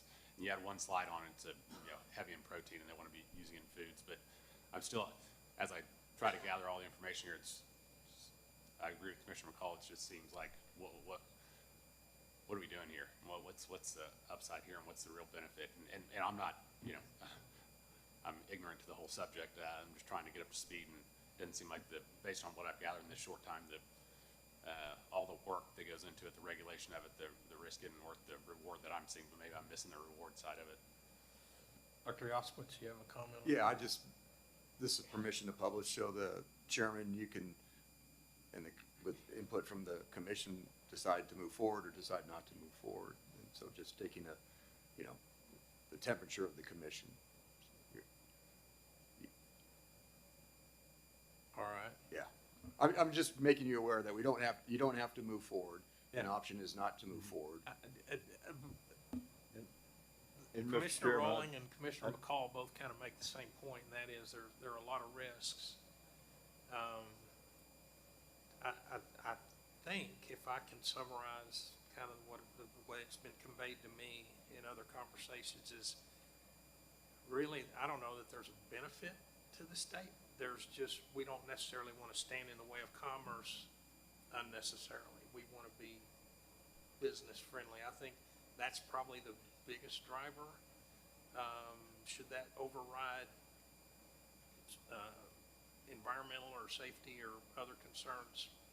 Not necessarily, but I don't know that there is a benefit to the state, other than maybe just a little bit of commercial activity and maybe tax revenue or whatever, but is that accurate? Would you, in your opinion? Yeah, I would agree with that assessment. All right. Why don't we table this another time? I hate to just keep kicking it down the road, but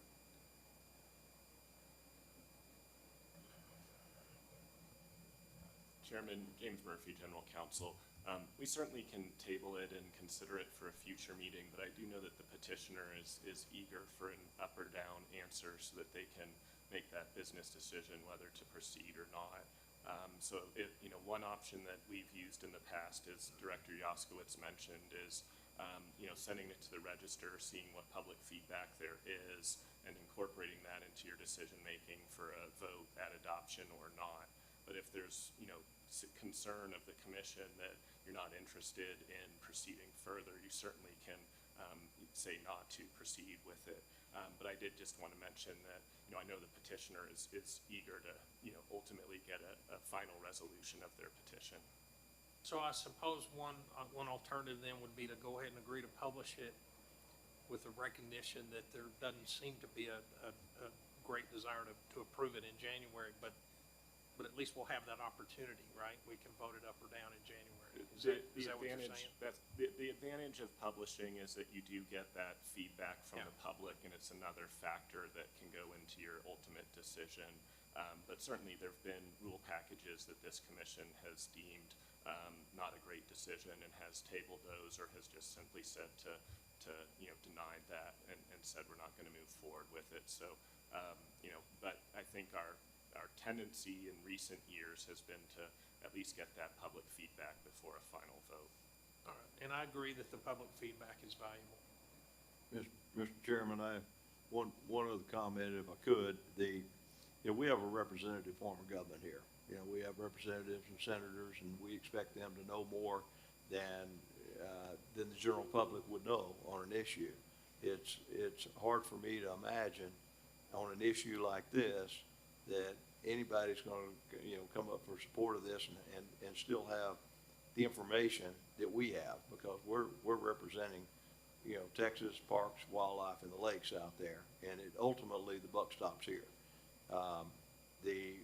It's alarming to me that it got all the way to the agricultural commissioner, Sid Miller, because now this has become a political football. And I just, again, Mr. Chairman, to paraphrase what you just said, it's a risk to the environment. I can't see where it's a benefit to Texas. I can only see where it's a benefit to whoever puts this in. So That's my reservation. Commissioner Gallo? Commissioner Galo, I was gonna ask if there was other safeguards that you could put in place that might, alleviate some of the concerns, but the more I hear, the more I tend to agree with Commissioner McCall.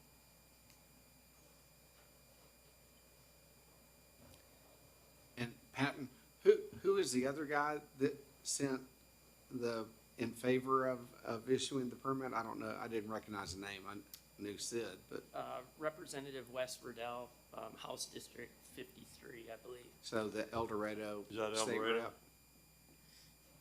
Probably. Yep.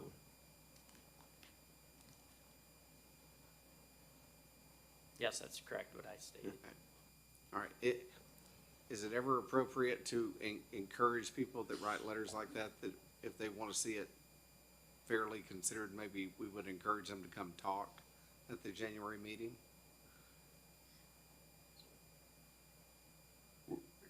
Commissioner, were you asking about the representative? The rep or- and They're more than welcome to. I know. Yeah. I know they're more than welcome to. I'm just saying, do we ever reach out to them proactively and say, you know, if you're really in favor of this, you might want to come talk? Invite them. If you all decide, chairman decides to move forward with it, we can absolutely reach out to them. Okay. Have them come. Yeah. Although I have my doubts about it getting across the finish line in January, I think we probably should go ahead and publish it and get this public comment that we're talking about. Both from the Ag Commissioner and any other state reps or other officials, plus the general public, and give them a shot at commenting, and then I think we can make a final decision. I don't know that this puts us at any risk, right? So the only downside is a little more brain damage between now and then, but. No downside that I perceive to obtaining public input. Ultimately, the decision will be yours in January. All okay with that?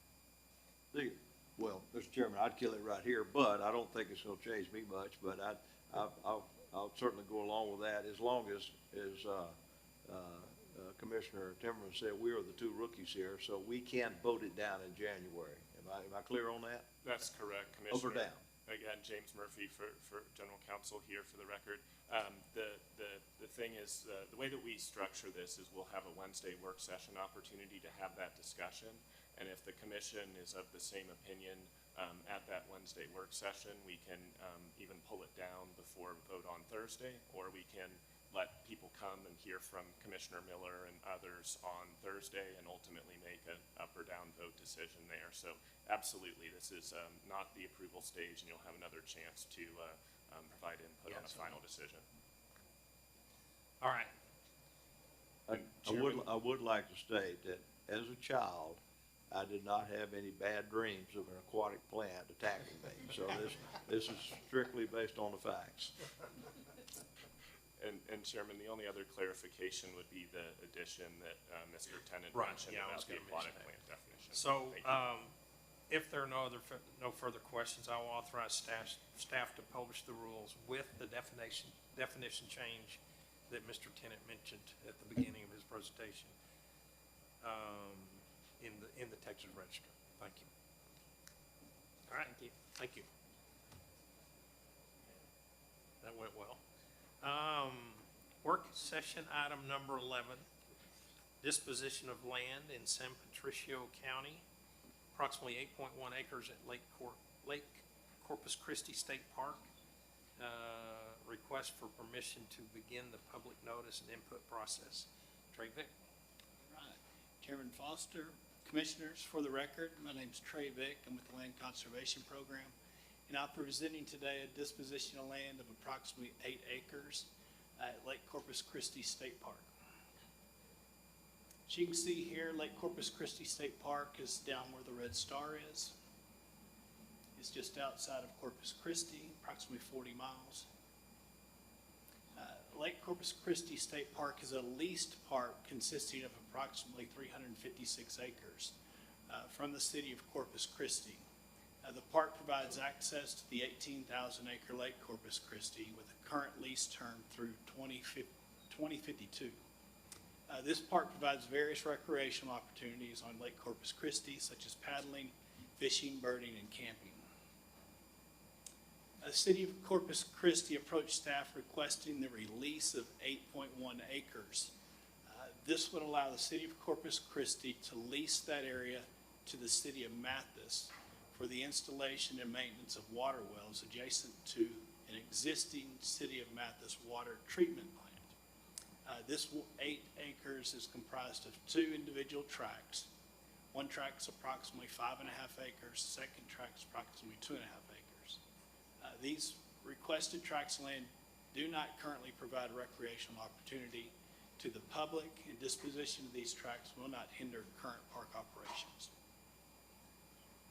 As you can see here, Lake Corpus Christi State Park is outlined in red. The area I'm going to show you next is circled in yellow. As you can see here, the 2 individual tracts. The tract on the left is the land, part of the land that's being requested, and it's split down the middle, and the other tract is on the right. Staff requests permission to begin the public notice and comment process, and I'd be happy to answer any questions for you. Patton, so they just want us to give it to them, you say release? Currently, the park itself is leased from Corpus Christi. Oh, okay. So are we giving it to Corpus Christi to then give it to Mathis? We're releasing it from the Corpus Christi lease so they can in turn lease it back to the city of Mathis. And is the lease a low cost kind of lease? It's not. No cost lease. Okay, The all right. best. Well, that seems like a fair, that doesn't seem unusual or difficult, burdensome ask. All right. So what are the facilities on that tract now? It looks like It's a water treatment facility. it is. Yes, sir. But we don't operate it, No, sir. but it's on the land that we lease.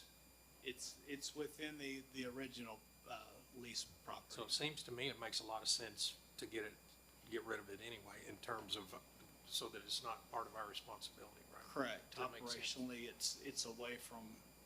Okay. Is there any downside to anybody? Okay. All right. With no further questions, I'll authorize staff to begin the public notice and input process. And Mr. Vick is up on the next one as well. Yes, sir.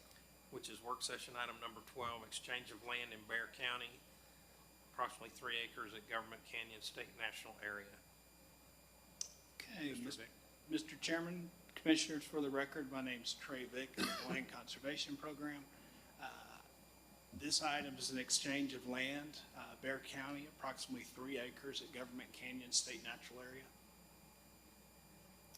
Government Canyon State Natural Area sits there where the red star is, just within San Antonio.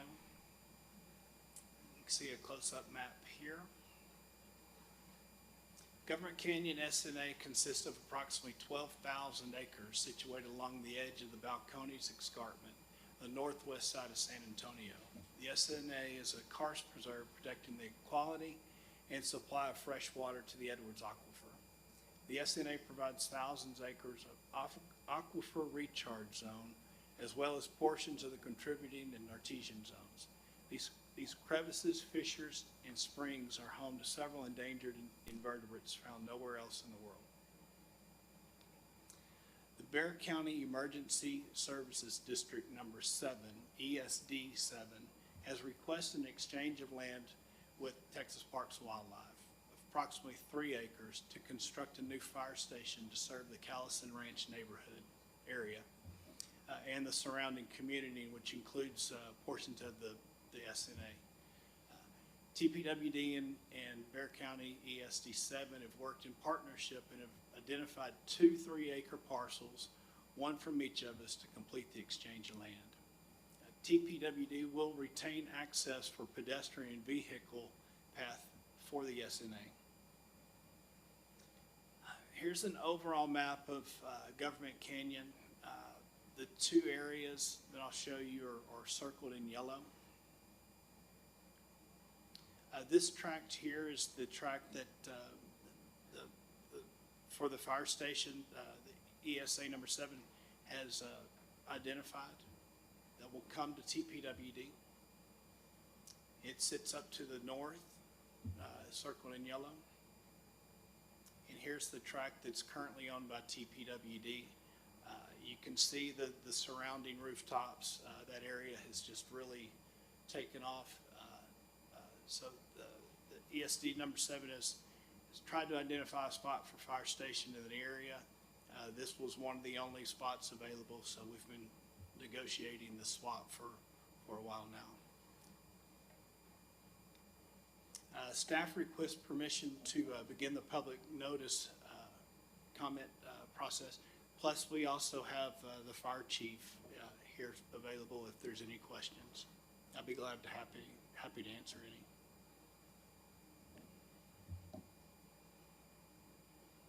Patton, the parcel that we're getting in exchange, do we feel like is a fair trade, equal and fair market value?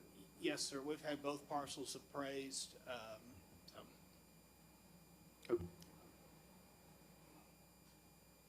All right. Is there any downside? I mean, do we lose any important access or? No, sir. We're going to retain the access for staff, emergency access. We need to get in and out of there.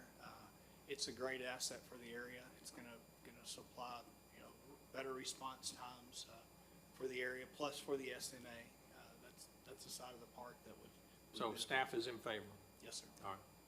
Anything else? All right. If there are no further questions, I'll authorize staff to begin the public notice and input process.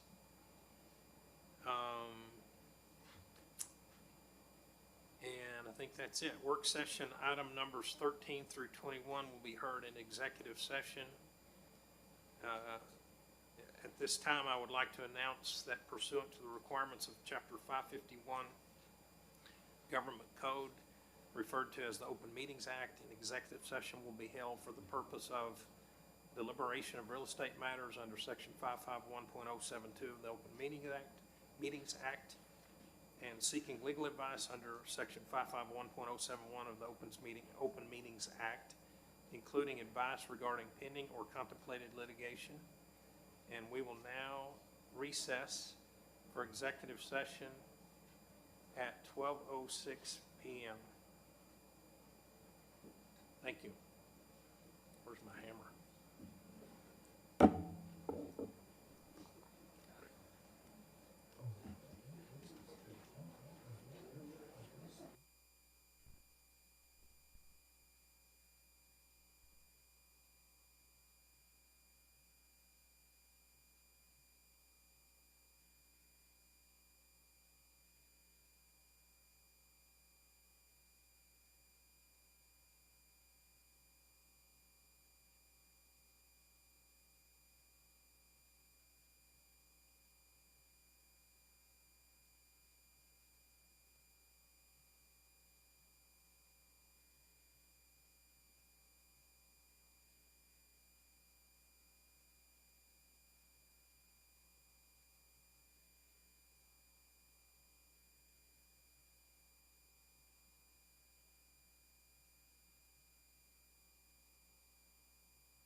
P's and Q's.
Good afternoon.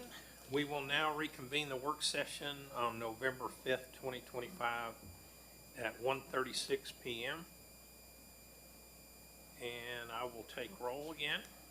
Paul Foster, President. Commissioner Galo. Present. Commissioner McCall. Commissioner Patton. Commissioner Rowling. Commissioner Timmerman. All right, we're now returning from the executive session where we discussed the work session real estate item numbers 13 through 19, Centennial Parks Conservation Fund projects number 20, and litigation item number 21. Regarding items number 16 to 19, I will authorize staff to begin the public notice and input process. If there are no further questions, I will place item numbers 13, 14, and 15 on the Thursday commission meeting agenda for public comment and action. Dr. Yaskowitz, this commission has completed its work session business, and I declare us adjourned at 1:37 p.m.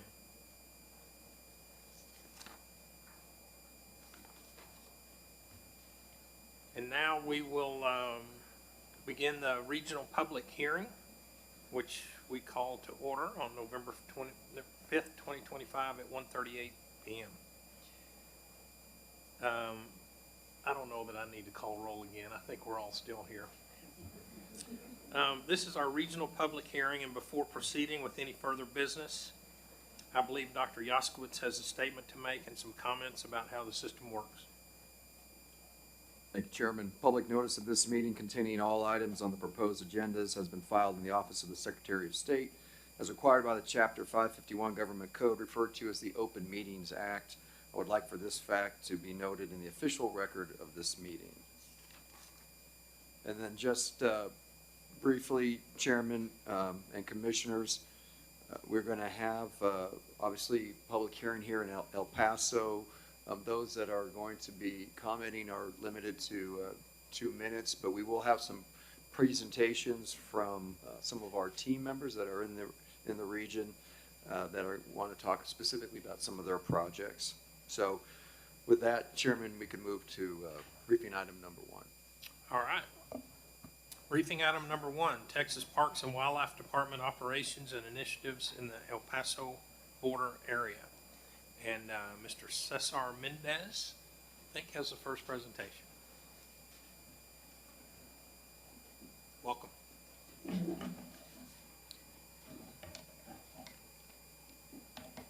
Good afternoon, Mr. Chairman Foster. Good afternoon, Commissioners. I hope El Paso is treating you well. For the record, my name is Cesar Mendez, and I have been the Park Superintendent for Franklin Mountain State Park for almost 18 years.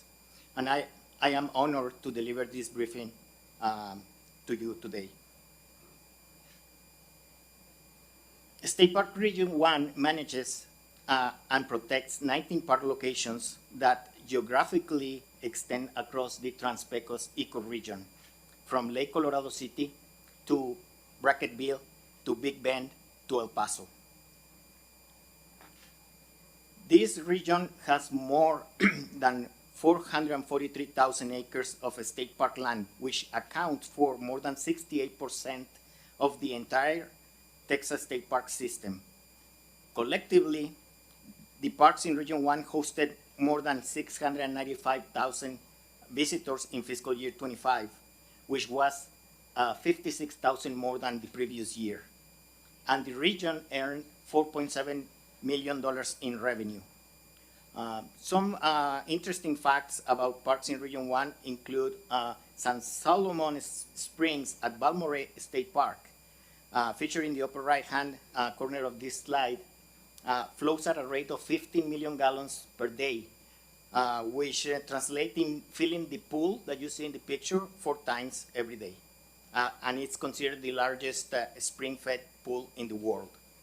Big Bend Ranch State Park, it's the largest state park in Texas at over 300,000 acres. Kickapoo Cavern at Kickapoo State Park, pictured in the next to Big Bend, contains the tallest cave column at 80 feet high, and that column is over 4 million years old. Monaghan Sand Hills State Park hosts a portion of a forest of chin oaks that grow. This forest grows up to 4 feet tall and expands 40,000 acres, and is considered the largest oak forest in the United States. With that, today I will focus on 3 parks located in El Paso area region. Franklin Mountain State Park, one of the largest urban wilderness parks in the world. Hueco Tanks State Park and Historic Site, recognized as a National Historic Landmark for its cultural significance. And the Wyler Aerial Tramway State Park, the only public aerial tramway that has operated in Texas, which is currently going under reconstruction.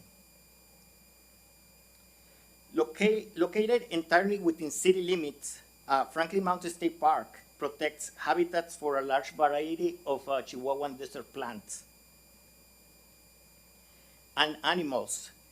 Due to its topography and rugged terrain, a lot of microclimates are present in these mountains.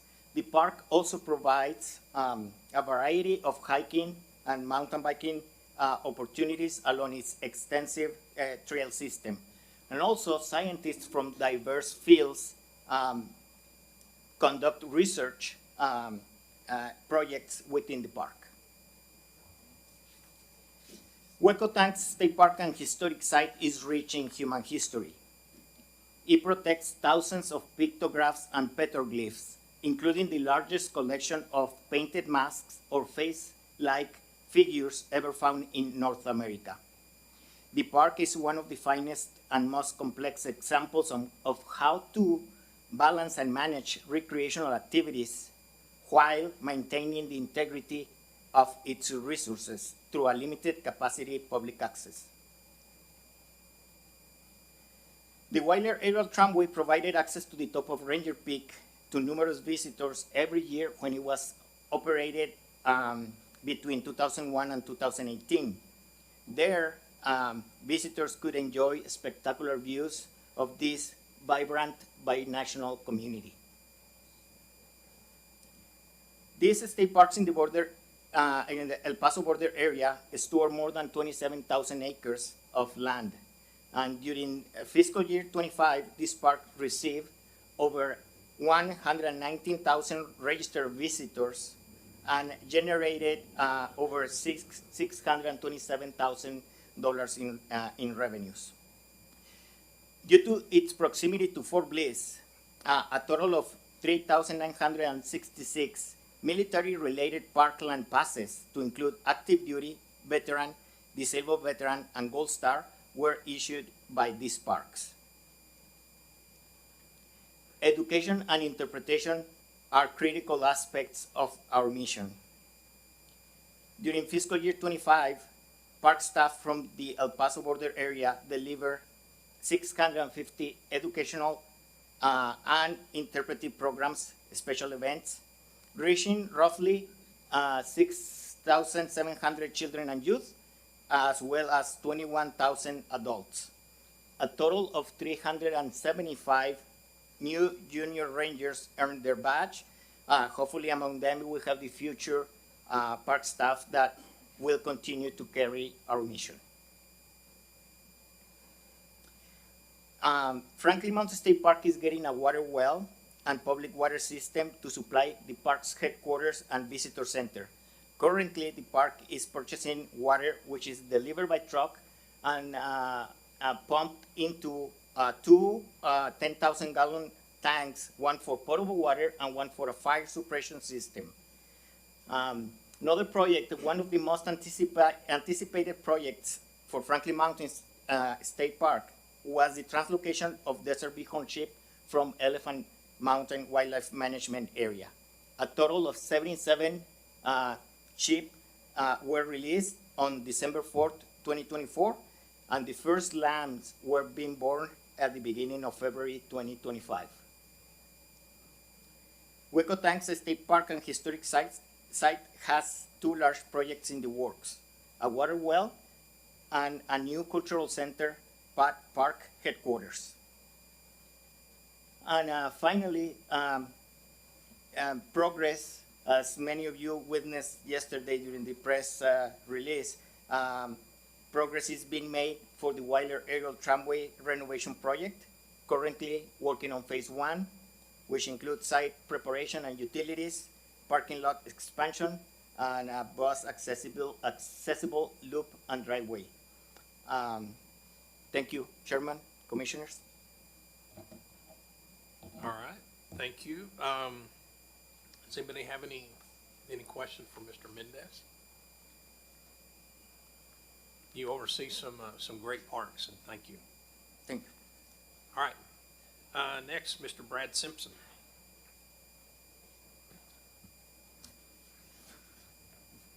Good afternoon, Mr. Chairman, members of the Commission. I'm Brad Simpson, Region 1 Director for the Wildlife Division. Today I'll be providing you with an update on wildlife operations in the region, with primary focus on the Trans-Pecos District, including our private and public lands programs and current research projects, plus highlight one of our keystone species in the area. Region 1 covers 72 counties in the High Plains and Western Rolling Plains in the Texas Panhandle, as well as the Western Edwards Plateau and the Trans-Pecos ecoregions. The region encompasses over 91,000 square miles, and to put that into some perspective, would make us the 12th largest state in the country, just above Minnesota. The region offers some of the most diverse landscapes, habitat, and wildlife species in the state. The region consists of Districts 1 and 2, and in this slide, the individual biologists are represented by the different pastel colors within the counties. We also have the Panhandle Ecosystems Project, covering 5 WMAs, including the Matador, Gene Howe, Playa Lakes, Yoakum Dunes, and our newest addition, Teacup Mountain. The Trans-Pecos Project includes 3 desert mountain WMAs, Elephant Mountain, Black Gap, and Sierra del Diablo. I will discuss more on these later. A total of 46 staff work in the region. Now I will focus primarily on operations and initiatives in the Trans-Pecos District. The district covers 18 counties with 7 district biologists, 2 senior biologists, and 1 non-game biologist. The primary responsibility for these staff is to provide technical guidance to private landowners, as well as assist with research projects, provide public outreach, and conduct wildlife surveys. In addition, we have an urban wildlife biologist stationed here in El Paso that works with civic and community groups on wildlife-related issues, as well as performing public outreach. One of the goals of the Wildlife Division is to manage wildlife and their habitats, and since Texas is over 97% privately owned, we must work with these landowners to achieve our goals. While we have several programs to provide landowners assistance for habitat improvement, I'm going to highlight 3 of these programs. One of the most successful private lands programs is our Managed Land as Deer program, or MLDP, with over 24 million acres enrolled statewide in the conservation option. While the Trans-Pecos doesn't have the large number of management units compared to other parts of the state, we do have over 7.3 million acres enrolled. Thus, we account for over 29% of the acres. This equates to an average size of 27,592 acres per management unit, while the statewide average is around 2,700 acres. Another successful private lands program in the district is the Pecos Watershed Conservation Initiative, primarily targeted at creosote and tarbush infested areas to restore grasslands. To date, we have put over $2.2 million on the ground, impacting over 35,000 acres for habitat improvement through National Fish and Wildlife Foundation grants. The last program is the Grassland Restoration Initiative with our partners, Borderlands Research Institute and the Rio Grande Joint Venture. To date, we have put another $2.2 million on the ground, restoring over 20,000 acres of grassland, 74 miles of fence improvement for pronghorn, and 9 miles of streams. Another goal of the Wildlife Division is to support our strong hunting and outdoor heritage in Texas. Trans-Pecos staff assist annually as hunt masters with the Texas Wildlife Association's Texas Youth Hunting Program for deer, elk, and aoudad sheep. These hunts are in coordination in partnership with Texas Wildlife Association, the department, landowners, Fort Bliss, and the Tigua tribal lands. Staff also hosts a number of outreach events targeted at getting youth in the outdoors. The Trans-Pecos Ecosystem Project, as I mentioned before, includes Elephant Mountain, Black Gap, and Sierra Diablo, totaling over 137,000 acres. The staff consists of 3 wildlife biologists and 4 wildlife technicians. Sierra Diablo was purchased in 1945 for bighorn sheep restoration, making it the oldest WMA in the state. The initial purchase of 54,000 acres for Black Gap was in 1948 for research, demonstration, and public use activities. Today, Black Gap has 25 miles of border along the Rio Grande and exceeds 103,000 acres, making it one of the largest in the state. Elephant Mountain was donated to the department in 1985 for bighorn sheep management and public use. All 3 WMAs offer public hunting opportunities for deer, elk, and javelina through our Draw and Hunts program. Elephant Mountain and Black Gap offer hunts for dove and quail, while Black Gap also provides waterfowl hunting opportunities through our annual public hunting permit program. In addition, Elephant Mountain and Black Gap allow non-hunting activities like camping, wildlife viewing, hiking with a limited public use permit. Our WMAs host a number of wildlife research projects, outreach events, and complete habitat improvement projects annually. These habitat projects often include wildlife guzzlers to provide water for wildlife and brush control to improve habitat. Many of our projects on both the district and WMAs could not be accomplished without the numerous partnerships we have. I also want to share a few of our important research projects that we are funding and our staff are participating in. The first is the Borderlands Research Institute study looking at habitat use and competition between bighorn sheep, aoudad, and mule deer in the Chenati and Quinton Mountains. Another project that just started earlier this year is a mule deer movement study in the Waco Mountains, where CWD has been present since 2012. This project will provide information that will help us predict the spread of CWD. Two other ongoing projects are a pronghorn habitat suitability to look at to improve populations for pronghorn. An aoudad sheep project where we are conducting disease surveillance and looking at effective population control measures. These projects should provide valuable information to assist us with management in the future. Lastly, I would be remiss if I didn't mention one of our keystone species in the Trans-Pecos, the desert bighorn sheep. As you may be aware, bighorn sheep populations have declined significantly over the last 5 years, but appear to have stabilized. As Corey said this morning, this is primarily attributed to aoudad competition and the presence of Mycoplasma ovi pneumoniae, or MOV for short, across most of its range. MOV has not been detected in bighorn sheep on Elephant Mountain. Elephant Mountain has the ability to produce excess sheep about every 3 to 4 years and is our only source for animals for restoration purposes. In December of 2024, we translocated 77 animals to Franklin Mountain State Park with the objective of creating another clean population.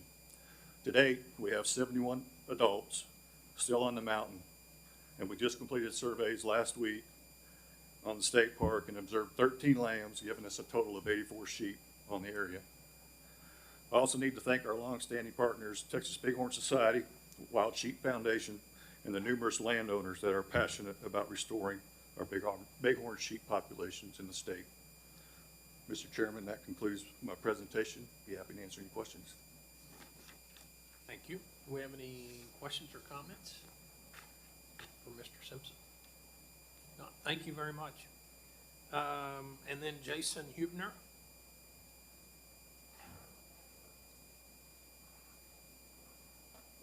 Welcome. Good afternoon, Mr. Chairman and Commissioners. Welcome to West Texas. I appreciate it. For the record, my name is Jason Hubner. I'm the Region 1 Major for the Law Enforcement Division. And I'm going to tell you a little bit about Region 1 and a few of the operations going on and some special initiatives that are coming out of each district. So we're Obviously, from San Angelo to Midland up to Andrews and Gaines County, and then all the way over to El Paso is the area we're talking about here. We've got approximately 31 counties that we cover, a little over 60,000 square miles that we're patrolling. 4 districts make this up. We're divided into 4 districts, and we have 45 game wardens. We have 7 administrative support staff spread out through 3 law enforcement locations in El Paso, Midland, and in San Angelo. We have 8 major water bodies that we kind of oversee and 3 major rivers, along with 3 major ports of entry locations. So starting off in District 1 here, we've got 5 counties: Crockett, Schleicher, Sutton, Terrell, and Val Verde counties. We have 10 game wardens assigned to this district. Water bodies include Lake Amistad, and then the Pecos River, the Devil's River, and the Rio Grande. We have 1 port of entry there, Del Rio, and of course our enforcement efforts are focused in on hunting, water safety patrols, fishing patrols, along with public safety as that 4th pillar there. Joint enforcement with local law enforcement and federal partners includes search and rescue operations out in this kind of remote area.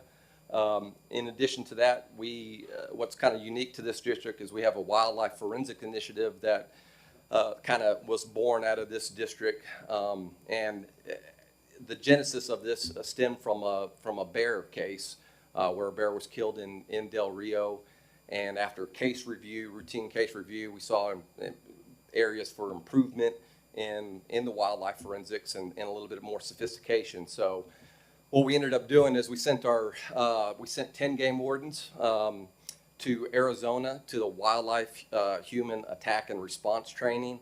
And let me kind of put you at ease. We weren't worried about bears or mountain lions attacking constituents or citizens, but they had some top tier wildlife forensics course curriculum that we felt would be beneficial. So we sent those 10 game wardens to Arizona. They returned, and we developed a Wildlife Forensics 101 program, which we've brought back, and we have instituted that into the Game Warden Training Center, and we're sharing that along with the field as well, and training people up on that. So cover everything from crime scene management to firearms, ballistic, and wound topics there, in addition to the wardens learn how to do field necropsies. And then we also have what you're seeing down here in the lower right picture is a time of death, which is often a launching point for our investigations. So that time of death takes a number of physiological changes after the death of the animal, and we plot those data points to get a window of time there. So that's being incorporated out into the field now. Last year we had our first class, and we're going to continue this annually. And you'll see here, you notice we have a bear underneath the feeder, and that's going to be a common theme in West Texas, where we've had an increase in bear activity. So in District 2, which covers 15 counties, and I won't name them all, but we have 13 game wardens assigned to this district. It's one of our higher activity districts, and it includes water bodies like Lake Nasworthy, Twin Buttes, public hunting lands, Oak Creek Reservoir, Lake Spence, Champion Creek, and Moss Lake. Again, hunting, water safety, and fishing patrols is the main enforcement here, along with the joint enforcement with local LE partners to include SAR operations, which have also taken place on our public hunting lands out here. We've had a number of lost person incidents out there as well. One kind of a unique initiative on this that you may have heard of in the past is the West Texas Big Bobcat Contest. This contest has been probably going on for about a decade. It's run in the months of January, February, and March. It's a 24-hour contest. We've increased saturation patrols during this contest and work closely with sponsors to ensure that we've got compliance with hunting regulations, in addition to helping to avoid any kind of fraud within the contest as well. So this contest is, you'll see here on the right-hand side, the picture of the elk. That was killed last February during the contest. That was a bull elk. There was a cow elk that was also killed. That one is under current investigation right now, and we're hopefully moving a little bit closer to closure on this one. In the lower left, sticking with the bear theme here, what you're looking at is a bear that has been roped by a cowboy. This bear was in Midland, and it was a young juvenile, and it was getting ready to climb into some horse pens, and the cowboy roped it, tied it, and called us. Wildlife was kind enough to relocate that young juvenile bear, and so, but it just goes to show that the activity is increasing in all of West Texas. We're starting to see bear activity increase. Moving on to District 3, which is your local area here that includes El Paso. 7 counties: El Paso, Hudspeth, Culberson, Reeves, Loving, Winkler, and Ward. We have 8 game wardens in this district. Water bodies include Red Bluff Reservoir, Pecos River, and the Rio Grande Rivers.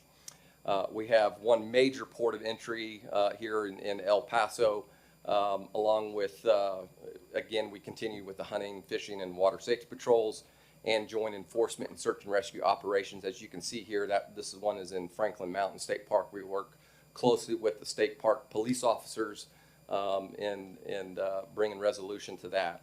So the unique thing about District 3 here is, part of one of our important pillars of education enforcement is water safety. And while we're out here in West Texas and water is somewhat scarce, we still think it's important to push that initiative. So we've teamed up with the Drowning Prevention Coalition of El Paso Initiative, working with local schools and the community, because we know our constituents and these young kiddos are traveling not only to parts of Texas to recreate in the open water, but also into New Mexico as well. So it's an initiative that Captain Spears and his team take seriously, and while it has a large concentration on pool safety here in the local area, it does translate well into the open water environment as well. Moving on to District 4, this is the last district. 4 counties: Pecos, Jeff Davis, Brewster, and Presidio counties. We have 8 game wardens assigned to this district. Water body is mainly the Rio Grande River there, if it's flowing. We have 1 port of entry in Presidio. Hunting, water safety, and fishing patrols, obviously, along with joint enforcement, same thing, and the SAR operations, which tend to be more frequent in this area due to Big Bend Ranch State Park, Big Bend National Park, and just the large tracts of land out there. And so the one initiative that they've taken on is several years ago, we recognized these incidents were recurring frequently, and about a decade ago we had a lady that was lost for 6 days in Big Bend Ranch State Park. And so one of the things that we did is we received some training from the Air Force Rescue Coordination Center and on search theory and concepts and planning. And so each year we hold, in conjunction with our partners over in state parks, Cody Edwards, the superintendent there at Big Bend Ranch State Park, and the state park police officers, we hold an annual exercise now. We'll be doing our 2nd annual one this year, and just making sure that the way we unfold our search and rescue operations are predictable, kind of methodical, and to ensure that we bring and hopefully find the lost person incident to closure relatively quickly. And so with that, that's the conclusion of my presentation, and if you have any questions, I'd be more than happy to ask them. You mentioned the border crossings. What is our role at the border crossings versus the federal officials and the Say that again. The agencies that are involved at a border crossing? What is our role as our current role is to assist any of the federal agencies, and that's directed by the governor. So if they request any kind of assistance, we're required to help them out, turn them over to those agencies as necessary. We do run some border operations throughout the year. Obviously, there's the wildlife component to that, but inevitably we are also running into illegal immigration as well. Okay, thank you. Questions or comments?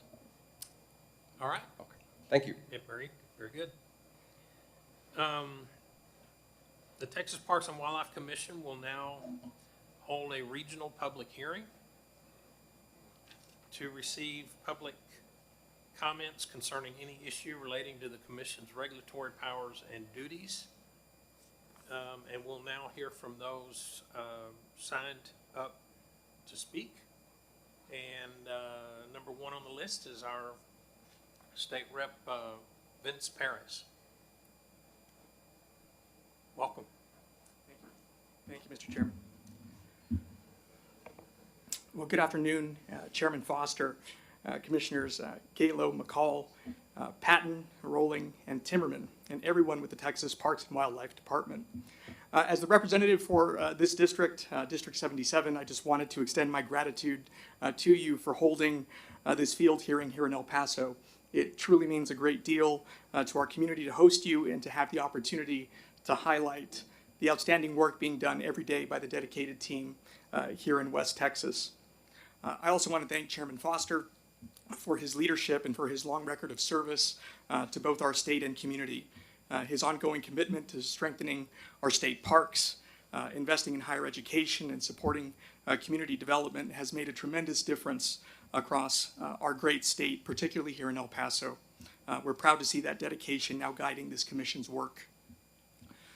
Today's hearing also gives us a chance to recognize the incredible people who make this department run. I want to especially thank Executive Director Dr. David Yaskowitz, Executive Director Ann Brown of the Foundation, and all of the department staff for their dedication to conservation, public access, and stewardship of Texas's natural treasures. They represent the very best of what public service and the heart of what the Texas Parks and Wildlife Department stands for. I'd also like to mention when I told my wonderful 91-year-old next-door neighbor that I would be participating in the Parks and Wildlife Department, she mentioned just how proud she is of her grandson, who is one of the newest and youngest park rangers in the Texas Parks and Wildlife Department, Matthew Montoya. I just wanted to mention that. Superintendent Mendez signed me up yesterday for a few tours of the trails on the Franklin Mountain State Park. I need to get in better shape for that, but I know there's some of the best, not just in Texas, but the entire country. El Paso is proud to be a willing and ready partner with the Texas Parks and Wildlife Department. The Weiler Aerial Tramway Project is a great example of what that partnership can look like, a model for how our community, state and local leaders, along with the department and the foundation, can come together to deliver something truly lasting for generations. We're eager to keep building on that spirit of collaboration in the years ahead, continuing to create open spaces that celebrate Texas's natural beauty and reflect the character and pride of the communities that call it home. Thank you again for being here, for your time, and for your continued service to the people of Texas. We wish you a productive meeting and a memorable time here in El Paso. Thank you. Thank you. Thank you very much. The next two on the list, I'm going to introduce. I don't know whether they're speaking or not, but Claudia Ordaz, I think, is she here? Or Eddie Morales. Okay. Two more of our great state reps, but not here yet. So next is Joe Garibay, and I may have butchered the pronunciation there, but it's close. You hit right on the head. That's fine. Good afternoon, Chair and Commissioners. My name is Joe Garibay, and I am the Open Space Advisory Chair for the City of El Paso, and I'm also the President of the Borderland Mountain Biking Association. Welcome to El Paso, and thank you for coming. Many times we feel like we're the forgotten part of Texas out here, and you guys coming here and having your meeting here reassure us that the state really cares about El Paso. I'd like to talk to you about a few items. The first is what we refer to as the Martin Luther King property out in northeast El Paso. The state is close to purchasing that property from the city of El Paso. The Open Space Advisory Board totally supports this and cannot be more supportive of having this go through. The city of El Paso voted to have this done probably 4 years ago. With that, they put a stipulation in there that they would like a conservation easement on the property. I want to reassure everybody, people hear conservation easement and they think, oh my God, they're going to be so restrictive. We want a very lenient conservation easement. All we really want on this property is something that says the land cannot be resold, And it will only have construction or stuff like that if it's for the state park. I mean, if the state park wants a visitor center, more latrines, or hopefully someday a Bighorn research facility, all of those things would be totally acceptable to us. The things we were, more concerned about is, we sell off property to have more development, or perhaps, TxDOT needs a new building and they say they want to use the corner over there. That kind of stuff would concern us. But otherwise, that's all we want in that conservation easement. The outdoor recreation community, I'm in touch with them all the time. We cannot be more supportive of this going through. While the city does allow use on this land, having this property transition to an owner that truly understands outdoor recreation and the value of outdoor recreation is a great thing. So again, we want this to go through. I can tell you pretty much every mountain biker wants this to happen. I'm in touch with all the hiking groups. They want this to happen, so the sooner the better. In my capacity, I interact with the state park individuals all the time. I gotta tell you, you have a great team here. They are friendly, knowledgeable, they know what they're doing. The one thing I would ask, though, is we do need more staff. You've probably seen it if you've looked around Franklin State Park. It is huge. It's a massive state park, and it literally borders on neighborhoods. People go through their backyard straight into the state park. They build trails right out of their backyard straight into the state park. This creates issues for us over here because we don't have people to maintain those trails. We don't have people monitoring the access. So one thing we would ask, if it's all possible, the state park could really use somebody just to handle new trail development, new trail maintenance, and just access control, since all these neighborhoods are coming up around there, making sure that we can control that people using the state park are getting into the state park by valid means. Lastly, I would ask that you keep your mind open to future stuff. Right now, on the northwest side of the mountain, the city is growing along that side. And so in the next 5 to 10 years, there's going to be a lot of development, and there's going to be opportunities to expand the state park again. And we would really like to see it expand in that line. Very specifically, a dream that we've had at the city for a long time is what we call the Mountain to River Trail, something that starts at the state park at the top of that mountain, and through natural surface trail takes us all the way to the river. And we'd like to see that happen. If you could all help us get to there, we think it'd be a great opportunity to just have educational facilities to show children, hey, when it rains, this drop of water hits here. Here's how it makes that arroyo. Here's how that water gets to the river. And then you can talk, and it gets all the way to the ocean. So with that, thank you again for coming. Really appreciate you guys coming down to El Paso. Thank you very much. Next, we have Brenda Deonda Swan.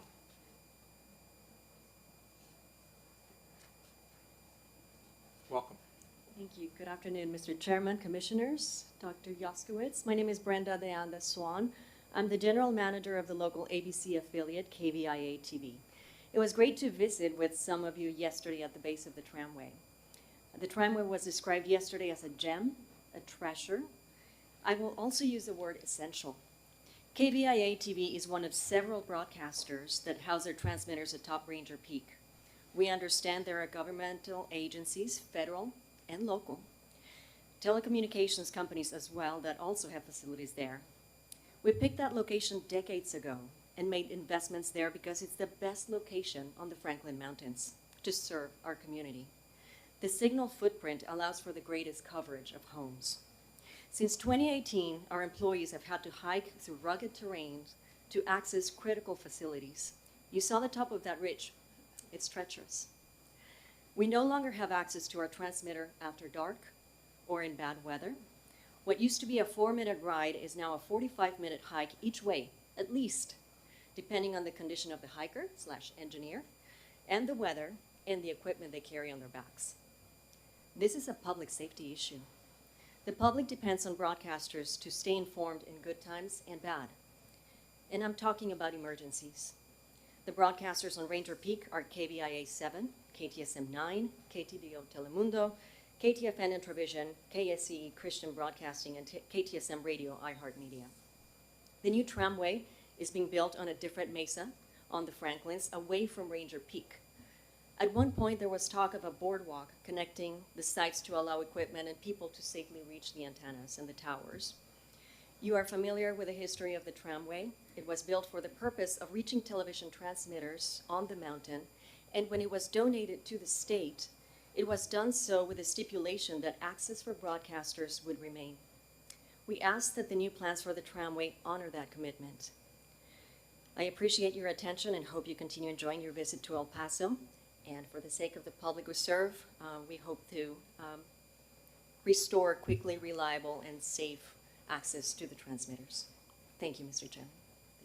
Thank you very much. Next, Mr. Graham Jones.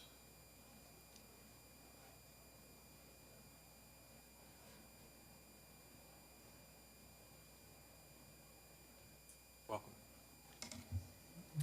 Chairman Foster, Commissioners, Dr. Yaskowitz, thank you for allowing me to be here today. My name is Graham Jones. I'm the Executive Director for the Texas Conservation Alliance. I also serve as the Chair on the Oyster Advisory Committee and on the Coastal Resources Advisory Committee as well. I want to express our sincere appreciation for the Commission's continued support of the Outdoor Community Outreach Program. This initiative remains one of the most effective ways that connects Texans, especially young people, and families to experiences in nature. TPWD is basically helping cultivate the next generation of Texans. And at TCA, we're proud to stand alongside of you thanks to your grant programs, and we're able to put a lot of that into grassroots efforts in cleaning rivers and restoring native habitat and deepening people's appreciation for wildlife and wild places. I want to extend a special thank you to the Parks and Wildlife Coastal Fisheries Division and the Law Enforcement Division for their continued partnership in protecting oyster reefs throughout and along the Texas coast. Their work specifically on certificate of licenses, what we call COLs, is really evolving in a fantastic way. Basically, it allows folks to restore and work on areas of degraded reefs, and I think that's extremely important. The COL program, along with the historically successful S. Reed Morian oyster buyback program, are two extremely good examples of how staff, the public, and other organizations, other nonprofit organizations work together for the same common mission to protect what we all care and love. On behalf of the Texas Conservation Alliance, thank you for your partnership and for your steadfast commitment to protecting the lands, waters, and wildlife that make Texas truly exceptional. Thank you so much. Thank you. Next, David Ishanis.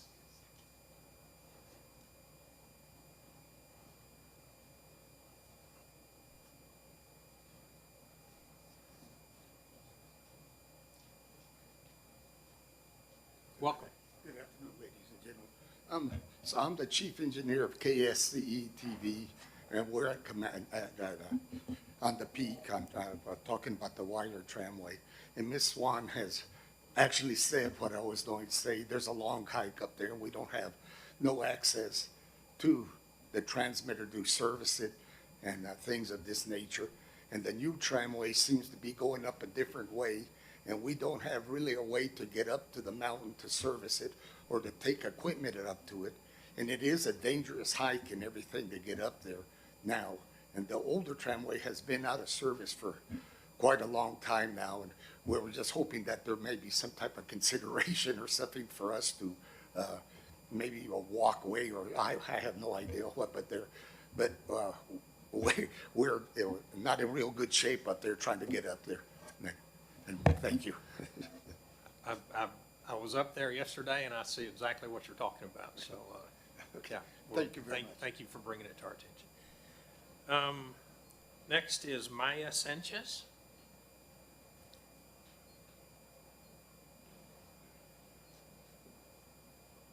Welcome. Thank you. Good afternoon, Chair, Commissioners, and staff. My name is Maya Sanchez. I am with El Paso Community Foundation, where one of my primary roles is convening those working in the environmental sector to rally around and support initiatives and policy that will help grow a sustainable future for our region. And with so much of our area being under threat, we have many open spaces that are under threat of overdevelopment, especially by things like data centers and advanced manufactured warehousing.